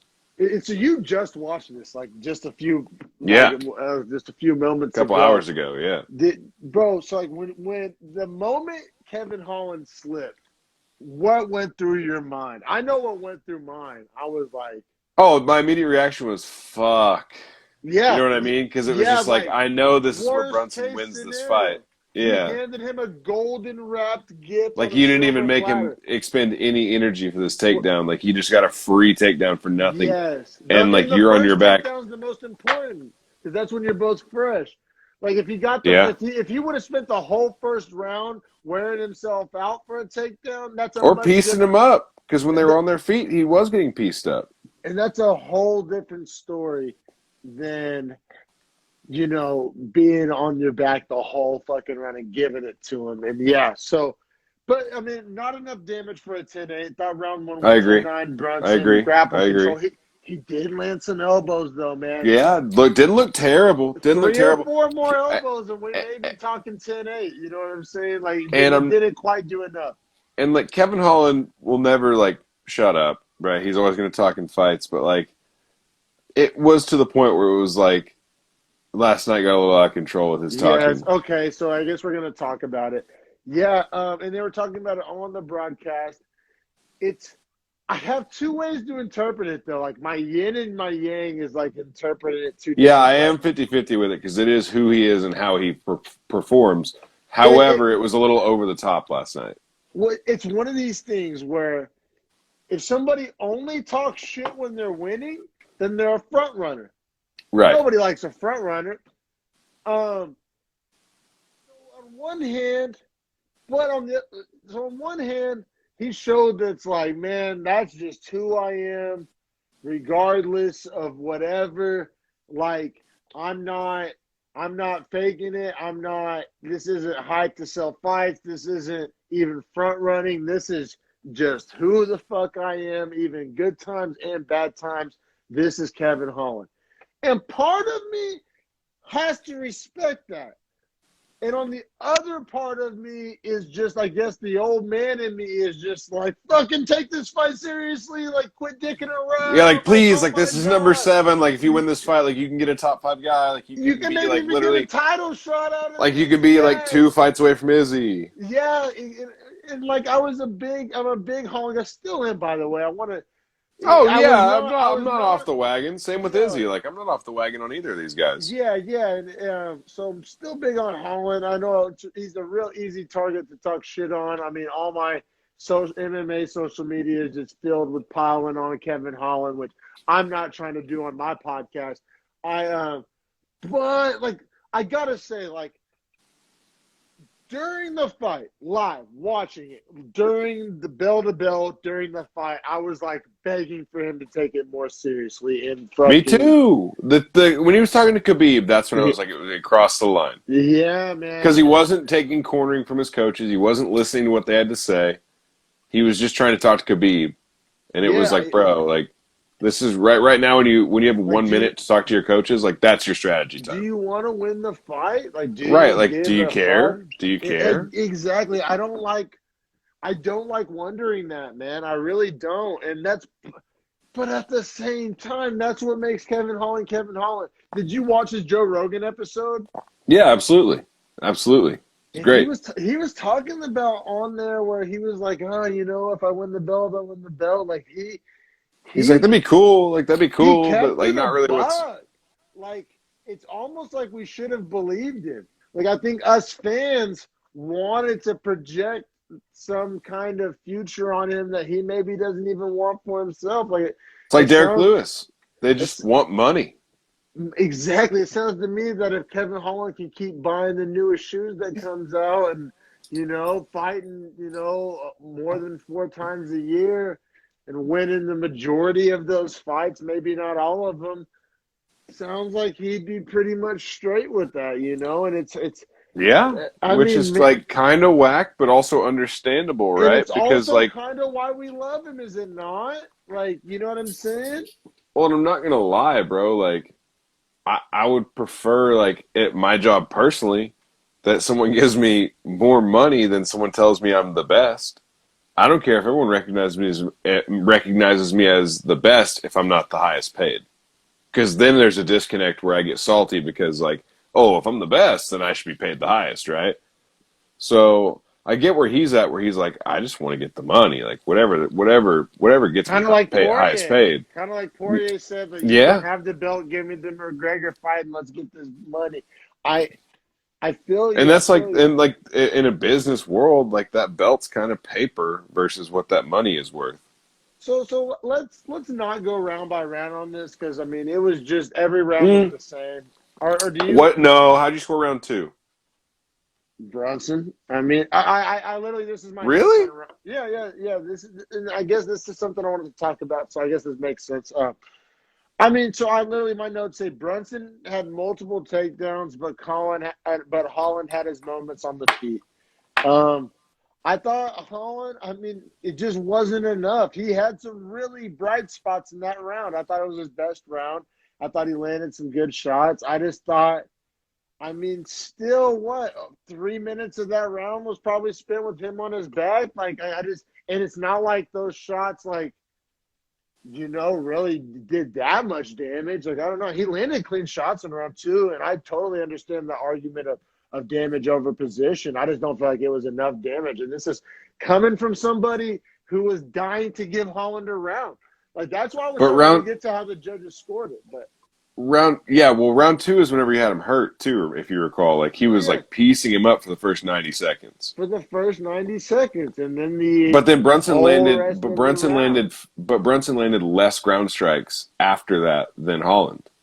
I know, and I get the argument, and I guess I'm not going to die on the hill, but I'm trying to say, like, I'm somebody who wanted to give Holland rounds, and I didn't give him the round. Like, I could just me scoring it live. I thought Brunson recovered and dominated the rest of the round. Like I said, I mean, Phil, and the refs, I mean, the judges agree with you. So, like, I mean, I'm not really trying to die on any hill here, but I don't think Holland did quite enough.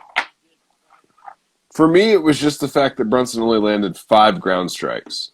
And I think only 2 strikes standing. Like, he landed 7 strikes that round. And yeah, he was on top, but like Holland landed more strikes from the bottom than Brunson on top. And he was landing some pretty good strikes from the bottom. I don't disagree with anything you've said. I think that Brunson would take that all day, every day. I feel like that's part of his strategy. Like, Brunson's strategy is like, be on top, on the ground, come hell or high water, land some shots if you want. I think Brunson was totally fine with that. I would agree with that. Like, I would definitely agree with that. Yeah. So essentially what we're saying is Brunson was implementing his game plan effectively. Like, I don't know. Like I know Holland was landing shots. That's how, like I said, this is coming from one of the biggest Holland fans. Like, I was searching for reasons to give Holland a round, and I still gave round 2 to Brunson. So I don't know. Man, I guess I just rewarded his damage. I Yeah, and guess. I'm not mad at that. It was a close round. I guess it was the closest round of the whole fight, 100%.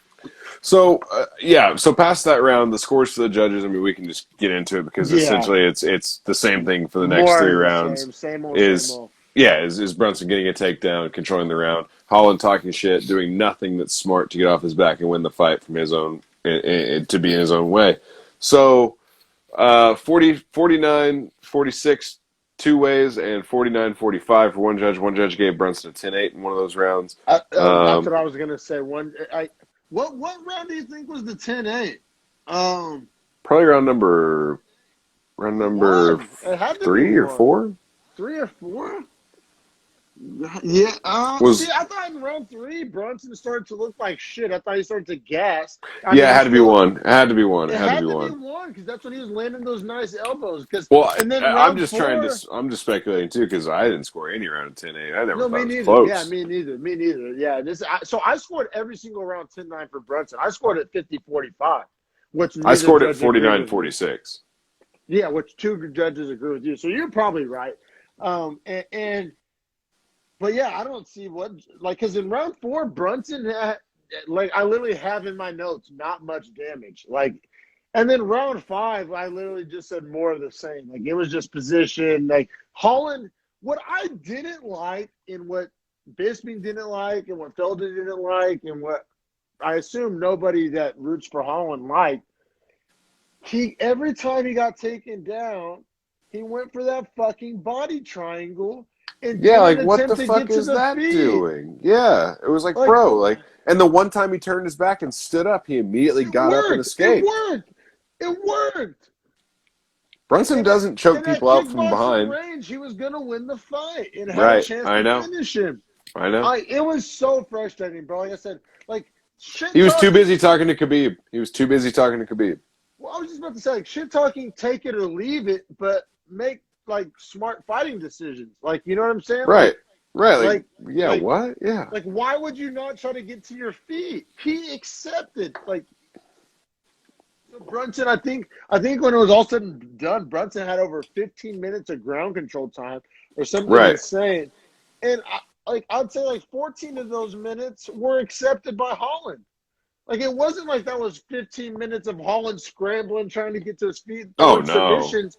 It was like 13 of those 15 minutes were Holland in a body triangle, completely accepting bottom position and not even attempting to get up. And that's what, like I said, talking. I know that's the storyline, and that's going to be like what's remembered about this is the talking it could be. But like I said, to me, the talking is almost like it runs parallel to the fight. Like, if he would have made different fighting decisions, the talking, I could have took it or leave it.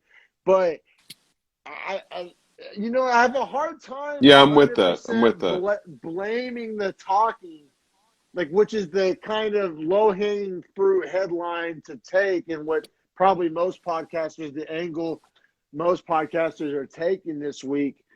And my takeaway is just something different than that. Because, I mean, he was talking just as much when he was making good fighting decisions. Yeah. No, the talking in the fight is fine. I thought in the corner is where I had a problem with it.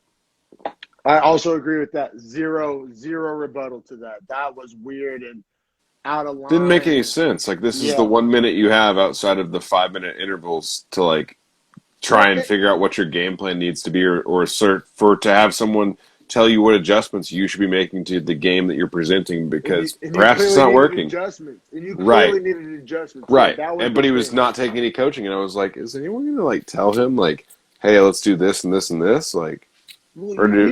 you know what, bro? And this is going back to the Joe Rogan episode. Whenever Holland was, because he had his coach Travis Luter on him with him on Joe Rogan, and Kevin Holland would say like some dumb shit like, "Oh, I don't care if I win the belt," And and Trump's then like, no, that's not true. He cares. And, like, he would, like, answer for him over it. and that's too buddy for me. Like, I've had a lot of coaching in my life. Like, I played sports for I think 13 years of my life, lowest of low levels to decently high levels. Obviously, not the pros, but I've taken a lot of coaching in my life, and There's always this line you can't cross, and the best coaches balance on that line and walk that tightrope, but you can't cross the line to friend. You can't. Right. You can't. Like, as much as it seems like, and especially with a guy like Kevin Holland, it's all fun and games. And how could you try to be hard on him? And he may fight back from that, so you get better reaction from him when you lean into the buddy shit. I get it. It's sports psychology. The coach thinks Travis Luter, I mean, he's a great coach. He thinks he's doing what's best for Kevin Holland. But the buddy shit, that there's a line that you can walk up to the line, you can walk the line, you can dance on the line, but you can't cross it. And he's crossed that line. Like he should have been like, what the fuck are you talking to Khabib for? Shut the fuck up. Listen to me. Like, look. Right.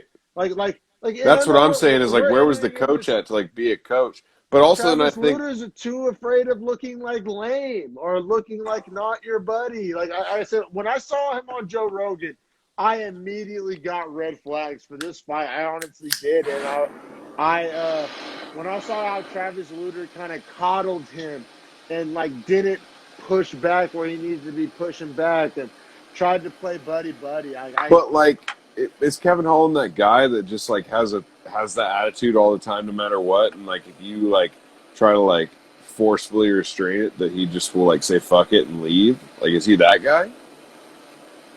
Because that would suck. That would break my heart.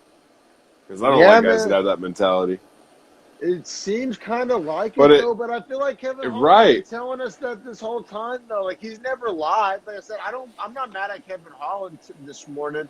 I don't even want to say I'm mad at myself. I kind of lied to myself. I feel like the UFC, like, they're going to do what they're going to do. You can't even blame the UFC. They're going to try to build him up as a legitimate contender. But if he doesn't, I mean, he is a legit contender, but he just doesn't care. Yeah, he just literally doesn't care. Way, then I can't force myself to see him that way. It's kind of my take. That's my thing. Yeah, I can only see him how he wants to be seen. You know what I mean? And like, if he doesn't care to be seen as a champion, then like, I don't care to see him be a champion. All right, so I feel like covered what needs to be covered. Now, incoming bombshell. After the fight, I don't know if you saw this. After the fight, Kevin Holland, in his losing post-fight interview, said he wants to get a nutritionist and drop to 170 next. And he called out Bilal Muhammad. Let's go. That's the perfect move. I love it. He weighs in at 182, 183. Yes. He's just getting laid on. Yeah, he's getting laid on by dudes that are huge. And he clearly doesn't cut weight already. That's perfect. Let's go. Perfect. I loved it. I'm super glad you're on board. Because I know that another lazy podcaster / Twitter hot take is going to be, oh, he's scared. He's running. He's scared. He's running. That's fucking lazy. That's bullshit. I think we speculated about Holland dropping to 170 on this podcast before. Like, we've kicked the 70. We speculated. Yeah, it's probably his right weight class, but we just talked about how maybe not cutting that water weight gives him more like chin and shit. But like at 70, he's going to be so good. His frame's so big. Cut. That's literally a mild cut. That's a mild cut.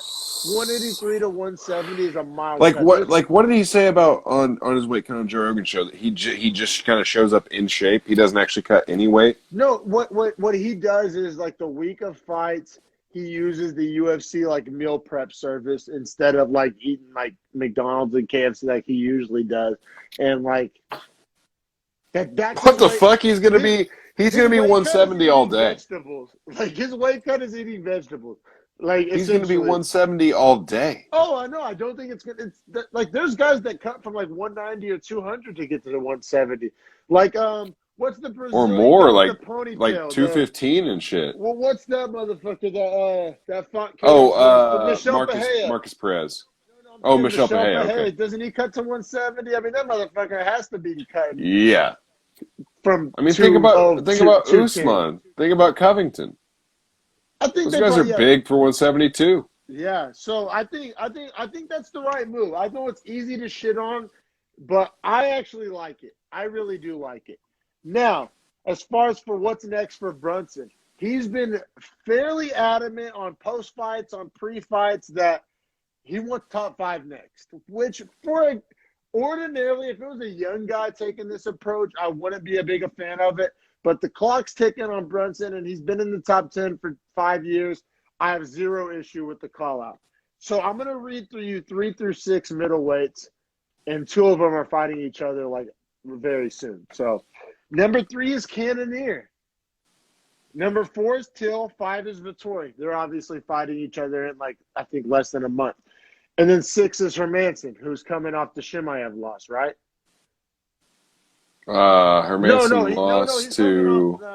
Hermanson's coming off of the Vettori loss. That's what it was. Yeah, Vettori. I was going to say he lost to Vettori. Yeah.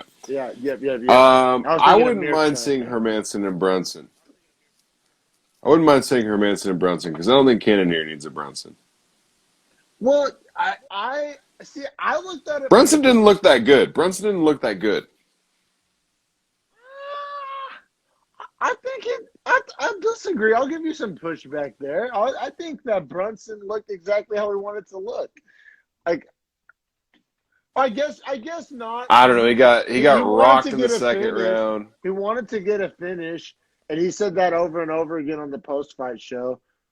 Yeah, how he's mad at himself. He didn't really work that hard for a finish, so I don't know what he's talking about there. Valid point. I feel you. So I don't know. I'm not coming from the position of trying to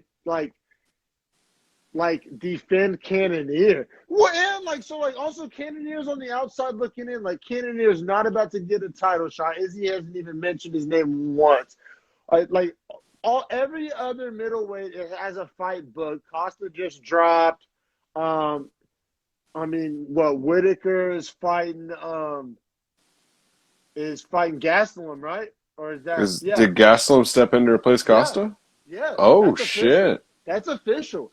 Yeah. So, oh shit. So Gastelum replaced Costa is fighting Whitaker, and then you got Till and Vettori fighting each other. And first of all, we should all preface this with Adesanya's already said if Till wins, he gets the shot. Yeah. 100%. And then he said if Vettori wins in an impressive fashion, he'll consider the Italian because he doesn't like Vettori because they have a split decision. Yes, but so that's what I'm saying. Cannonier's on the outside looking in. Cannonier is not getting a title shot. It's unanimously agreed upon by everybody.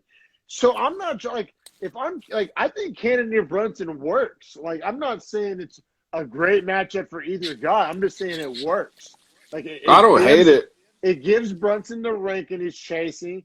And it gives Cannonier a fight because everybody else has a fight. And, I'm not mad at Hermanson either, but I feel like Hermanson has, the least amount of leverage here. I feel like Cannonier needs a fight. Everybody else around Cannonier is already scheduled. So unless you do Cannonier-Hermanson, you can either do Cannonier-Hermanson or Cannonier-Brunson. It's kind of 6 of one, half a dozen of the other, but I feel like Brunson, after beating a guy like Holland in a main event, I don't know, deserves the shot over Hermanson, who lost to Vettori in a main event. But Till Vettori's coming up soon, right? Very soon, right? Very soon. So maybe just he gets the loser of Till Vettori. Cannonier? No, Brunson gets the loser of Till Vettori. Then what are you doing, Cannonier? Make him fight Hermanson. But I'm saying, which one do you prefer? I'm not saying either of these is dumb or whack or Well, my thing is if you make Cannonier fight Brunson just fought all 5 rounds. He just did a 5, probably a main event training camp. So he's probably I want a month to chill, and then I'll get another 8-week camp in. See, I disagree. He's 37. His window is closing rapidly. I disagree. He didn't take a lot of even if he hops right back in camp. I watched the post-fight show. Brunson looked fine. He didn't take a lot of damage. I think it's Brunson. I think he realizes this is his time. He's been crying and complaining to stop being a gatekeeper and to get a top 5er for a long time now. I think that if Dana or Mick Maynard or whoever, the Sean Shelby, if they give him Cannonier, I don't think he denies it or asks for more time. If so, he deserves to be the permanent gatekeeper forever. If if Brunson says I want to take a month to go on vacation, if I want to go to Cancun after I've been bitching and moaning for a top fiver for like 18 months, I'm gonna turn that down and go to Cancun, then he deserves it. I hope he gets an unranked prospect next. But bro. Well, I mean, if you don't see a fight announcement for him in like 10 days, then you'll know that he's taking a break. You're right. No. Fight announcement in 10 days. That's fast. Now, like online rumor in 10 days, bet. But here's my thing is like, Cannonier needs to fight like soon. Like he's been off for so long. So that's why you like Cannonier. So that's kind of, all right. So we're coming from the same place of Cannonier needs to fight. So you think Hermanson presents the sooner fight? Okay, I feel you. I'm picking up what you're putting down. I just think they can get matched up, and then with Brunson, if he wants a month off, can take a month and then fight the Tilvatory loser. Okay. You know what? You sold me. Sold, sir. I'll take it. I'll take the used 97 Honda. You just sold there it is. There it is. 200K miles. It's got a modded muffler. It sounds good. It sounds good. Got some rims on it. I feel you. All right, man. No, that's fine. You sold me. All right. Now, last but not least by any stretch, we alluded to it earlier on the podcast, and I had zero guilt about extending the podcast to cover it. Let's talk lightweights, baby. I got it all written down. Yeah. Let's talk lightweights, dog. So it's hilarious.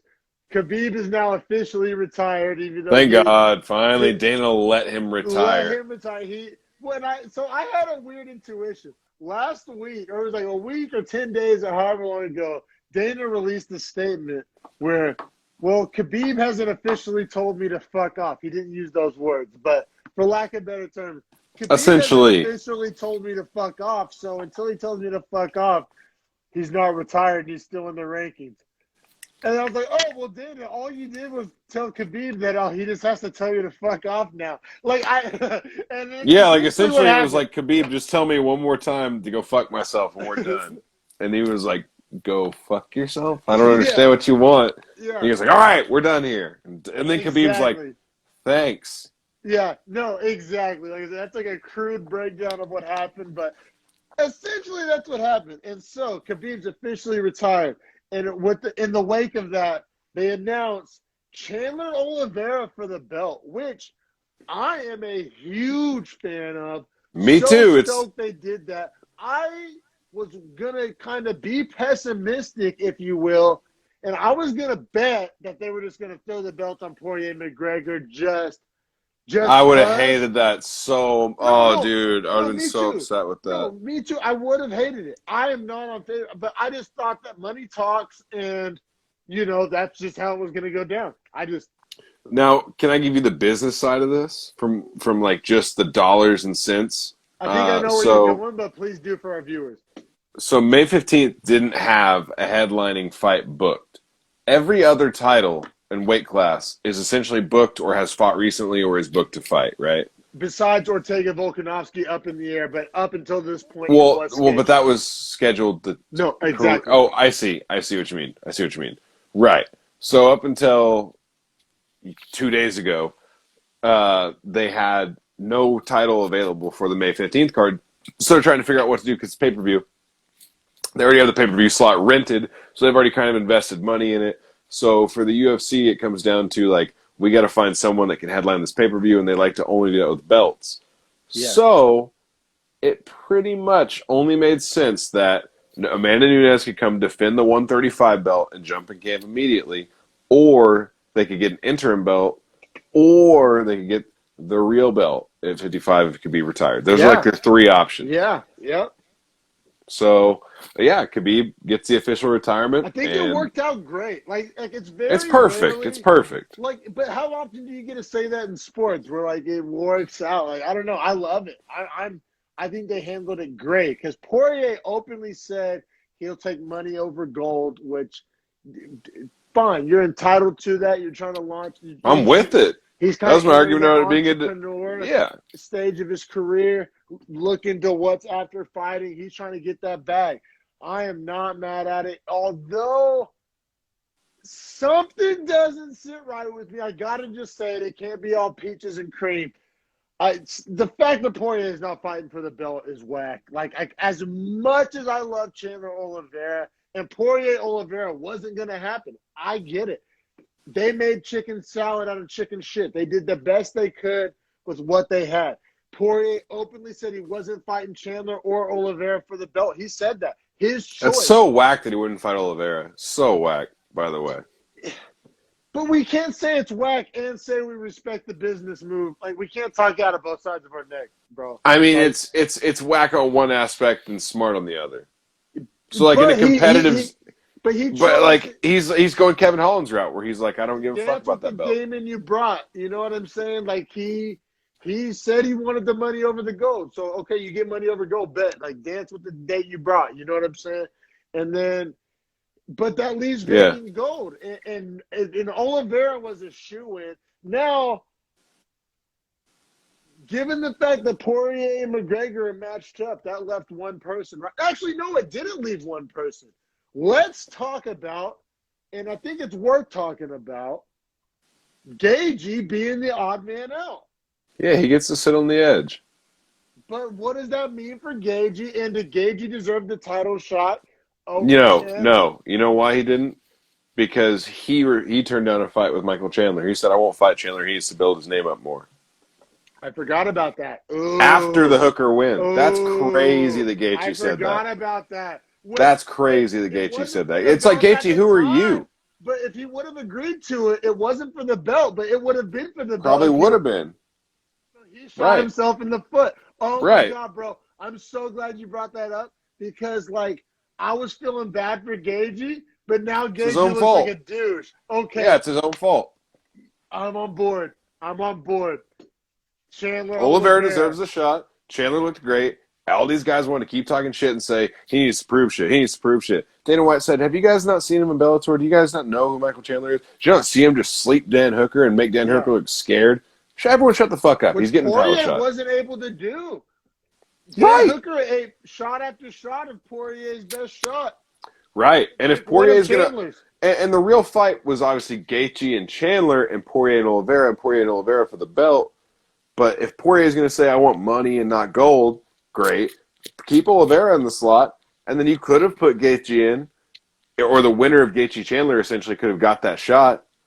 But Gaethje says he's not good enough to fight me, and it's like, you know what, Justin? Just go sit down, man. We'll just let these guys hash it out. And then we got to talk. So Tony Ferguson and Dariush is scheduled. Yeah. You got to think at this point, and correct me if I'm wrong, at this point. It's going to be a good-ass fight. But I'm just saying, does Gaethje get the winner of Dariush, Tony Ferguson? I mean, it seems to make sense as far as, like, scheduling goes. I mean, maybe I'm tripping. Gaethje might just sit on the sideline and wait for the winner of Poirier McGregor or the winner of the winner of Chandler and Oliveira for the belt. I mean, who knows? Lightweight's all fucked up now. But no, it's not fucked up. See, I'll push back. I think it has more clarity than it has in a long time. It's only fucked up for Gaethje, and it's kind of his own fault, like you said. It's only fucked up for Gaethje. If you're not named Justin Gaethje, lightweight makes more sense than it's ever made. Yeah, that's fair. But it's almost like it doesn't make sense because they're just putting an odd man out. But he made himself the odd man out, so I see what you're saying. Yeah, bro. And so what I'm saying is, so the winner of Poirier McGregor, like, I don't give a fuck what anybody says. The winner of Poirier McGregor 3 is the next title shot, whether it's Chandler or whether it's Oliveira. For sure. 100%. So then you got a couple of losers to deal with.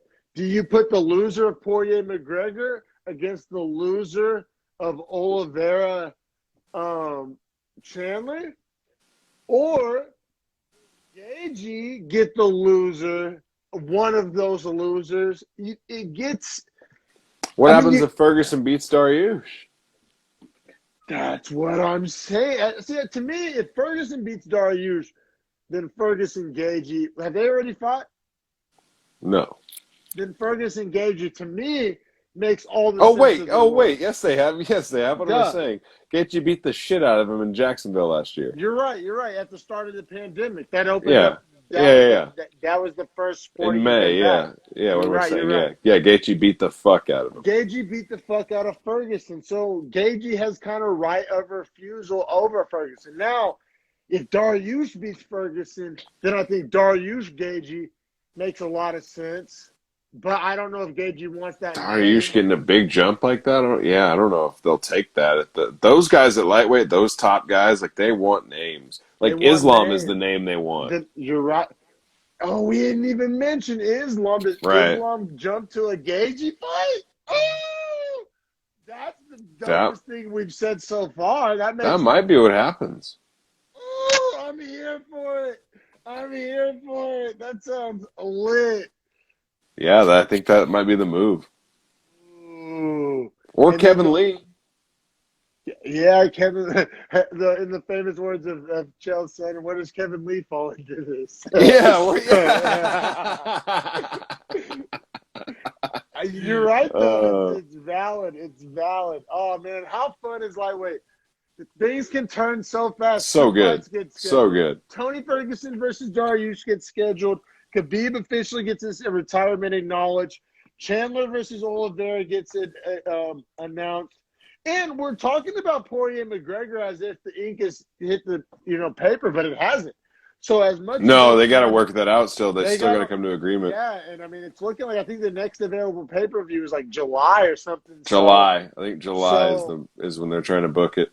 Yeah, so I mean that would be cool, but we can't officially act as if that's kind of water under the bridge. If that's like already set in stone, something weird could happen there.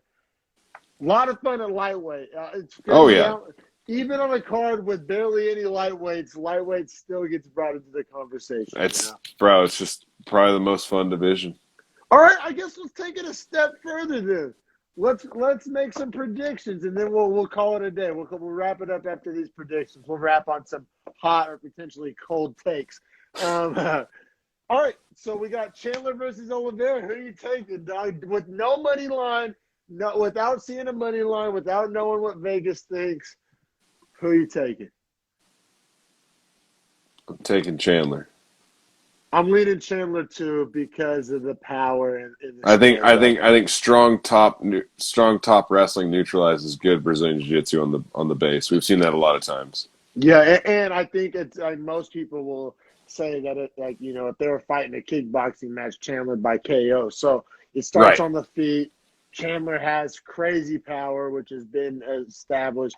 He has the elite wrestling, the top pressure. I'll lean Chandler in that. Ferguson Dariush, because I think this has a lot of implications. Like, does Ferguson it's like I don't want to count Benny Dariush out. Yeah, because I think he has a good shot in that fight. Honestly, man, a really good shot. And we're heavy on the Dariush train, but do we want to let our hearts get us into trouble here? Isn't Ferguson the better? Probably more But is Ferguson just past his prime? Is Ferguson over the hill? Is that right? Is his star fading? He's starting to look old. He's starting to show signs of looking old, on his body. He looks like shit. When he shows up, Let's be honest. He looks just like his cheeks are. Yeah, and the wear sucked in on these weight cuts and the scar tissue. He's just starting to look like shit. I mean, the wear and tear on his body has to be crazy from the amount of training camp he's been through. I mean, how's the fucking elbow after what Oliveira did to her? You know what I'm saying? Right. The wear and tear. I'm not in a hurry to stick my neck out against Tony Ferguson, but I feel like the minute I pick Dariush and say Tony is when T-Ferg comes back to life like the boogeyman. Yeah, bro, and then we look like fucking casuals for getting caught up in the Dariush hype train. I think he is fading. I think finally Tony Starr is fading. I think that's safe to say. I mean, he lost to Oliveira.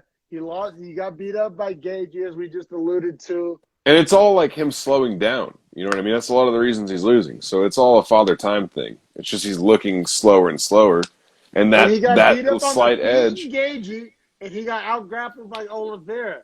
So it's not even you can say like, oh, he has this as the saving grace because kind of both have been picked apart. And DC talks about it himself for on his show with Helwani is that like he's like, yeah, in that third fight with Stipe, he was like, yeah, that's Father Time getting to me. He's like, a lot of those shots, I don't eat those shots when I'm younger. He's like, I see those shots and I get out of the way. He was like, that was just my reaction time. That was just me slowing down. But it's not like Dariush is some young lion spring chick. But he's not on his way down. You're right. He's on his way up, like officially. And the gray hair is deceiving with Dariush. We talked about that in his last. Yeah, because he's only 33. Yeah, he's a lot younger than he looks. He ages like shit. He's not winning any magazine covers anytime soon. Dariush, are you willing to put your name on the Dariush selection? No, I'm riding that fight till I'm just going to watch it. There's no way. It's just so wild. I would say Dariush fight. You're not going to make a prediction? You're going to stiff on me here? All right, I'll say – Ferguson. I'll say Ferguson wins by 4th round stoppage because it'll be a main event. All right, I'm saying Dariush with a question mark. One unit of confidence. 1 unit of confidence. I gotta pick the ascending fighter over the descending fighter. Like I said, I'm not feeling good about it. I'm not saying it with my chest out. Like I'm not. It's not one we believe in too strongly. No, I gotta say, if they throw Dariush a dope money line, if I can get like plus 190 on Dariush, I might have to float a little cash on it. Yeah, see, that's how I was looking at it. Was like, what do I think the money line is? And I think Dariush is like plus 130. Yeah, I feel you. I don't think he's gonna get that fat of a number. Yeah, plus 130. That sounds. No, I mean he shouldn't. He's close. I think he's very close to winning that fight. You're right. Man, that's a lot of fun. But man, episode 40, man, what a great fucking journey this has been. I'm really enjoying it every fucking week. Something I look forward to. 40 episodes, man. That's nothing to sneeze at. That's nothing to sneeze at, man. I'm happy. I really am happy. 40 episodes we got, and then episode 41 is in Ngannou Stipe, right? Yes, sir. Yeah, I cannot wait for next weekend. Yeah, we didn't even touch on that. Do you want to make a prediction on that? Oh, I got Ngannou by KO inside of 3 rounds. You do? Nice. Yeah. Shoot me a text on what that bet's getting you back. On what? I will, yeah. I will, because I've been saying it for months now, and people ask me about the fight. Ever since it got announced, I've been saying Ngannou by KO. Okay, nicely done. I mean, I'm not going to argue with you, man. I mean, he's the betting favorite, just straight up, and not including the knockout. If what DC said is true about Father Time, it's catching Stipe before it's catching Francis, and Francis is, like we were just talking about with Beneil Dariush, on his way up, and also, by the way, has the craziest power any man's ever had on his earth. So, and Chael was talking about how the 10 now Stipe's weighing 230, that helps him against the guy like Cormier, but hurts him against the guy like Ngannou. Correct. So, it'll be real interesting to see what Stipe weighs in at. If Stipe comes in at 238, 239, I mean, I'm not saying it's the end-all, be-all, but that'll be really interesting if he comes in at 230 or 231 like he did against Cormier. He better come in at like 250 if he wants a shot in this fight. Oh, I like it. That's some spicy takery. Because I don't think he will. I think he comes. I think 240 is the max. Yeah, I'm just saying which is why you want to bet on Francis. I feel you. You're following your own the way that Francis put these other guys out with like glancing blows and shit. And the way that he hit Stipe in the first fight and damn near put Stipe out in the first fight, which was years ago, and you got to think Francis hasn't been trained that long, and Stipe is getting older. I think it all points to Francis like being a better overall fighter now, being more patient, and having better cardio, and Stipe being older and slower and getting fucking destroyed. I could be wrong, but I think I remember Francis when he was on Joe Rogan.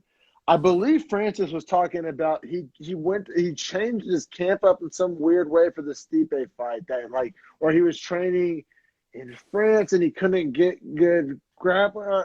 There was something, I don't know. It wasn't really an excuse, but this is the shittiest like recall ever, but I'm just saying, I think when he was on Joe Rogan, he said something about that first Stipe camp was one of the worst camps he's ever had in his life, or something like that. He wasn't able to get training partners, or something was up with that Stipe camp. So I feel you. I like the Ngannou prediction, man. But yeah, episode 40, man. We'll wrap it up, man. Thank you so much. This was a fun one, man. Yes, sir. Great episode, man. I will catch you next week. We got the Heavyweight Kings. Sucks we lost Ortega Holloway, but baddest man on the planet's gonna get crowned. Can't wait to see it. I'm still all the way in. Hey, when the heavyweight belt's on the line, bro, it's always worth it. I hate to say it, but it's true.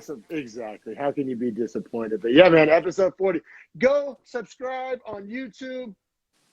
We're at like 83. We need that 100. We need 100. We need 100, man. We need 100. Go hit that subscribe button, please. Subscribe, like, share. Beefy Boys Breakdown. Thank you so much, bro. Have a good week. Yes, sir. You too. Appreciate it.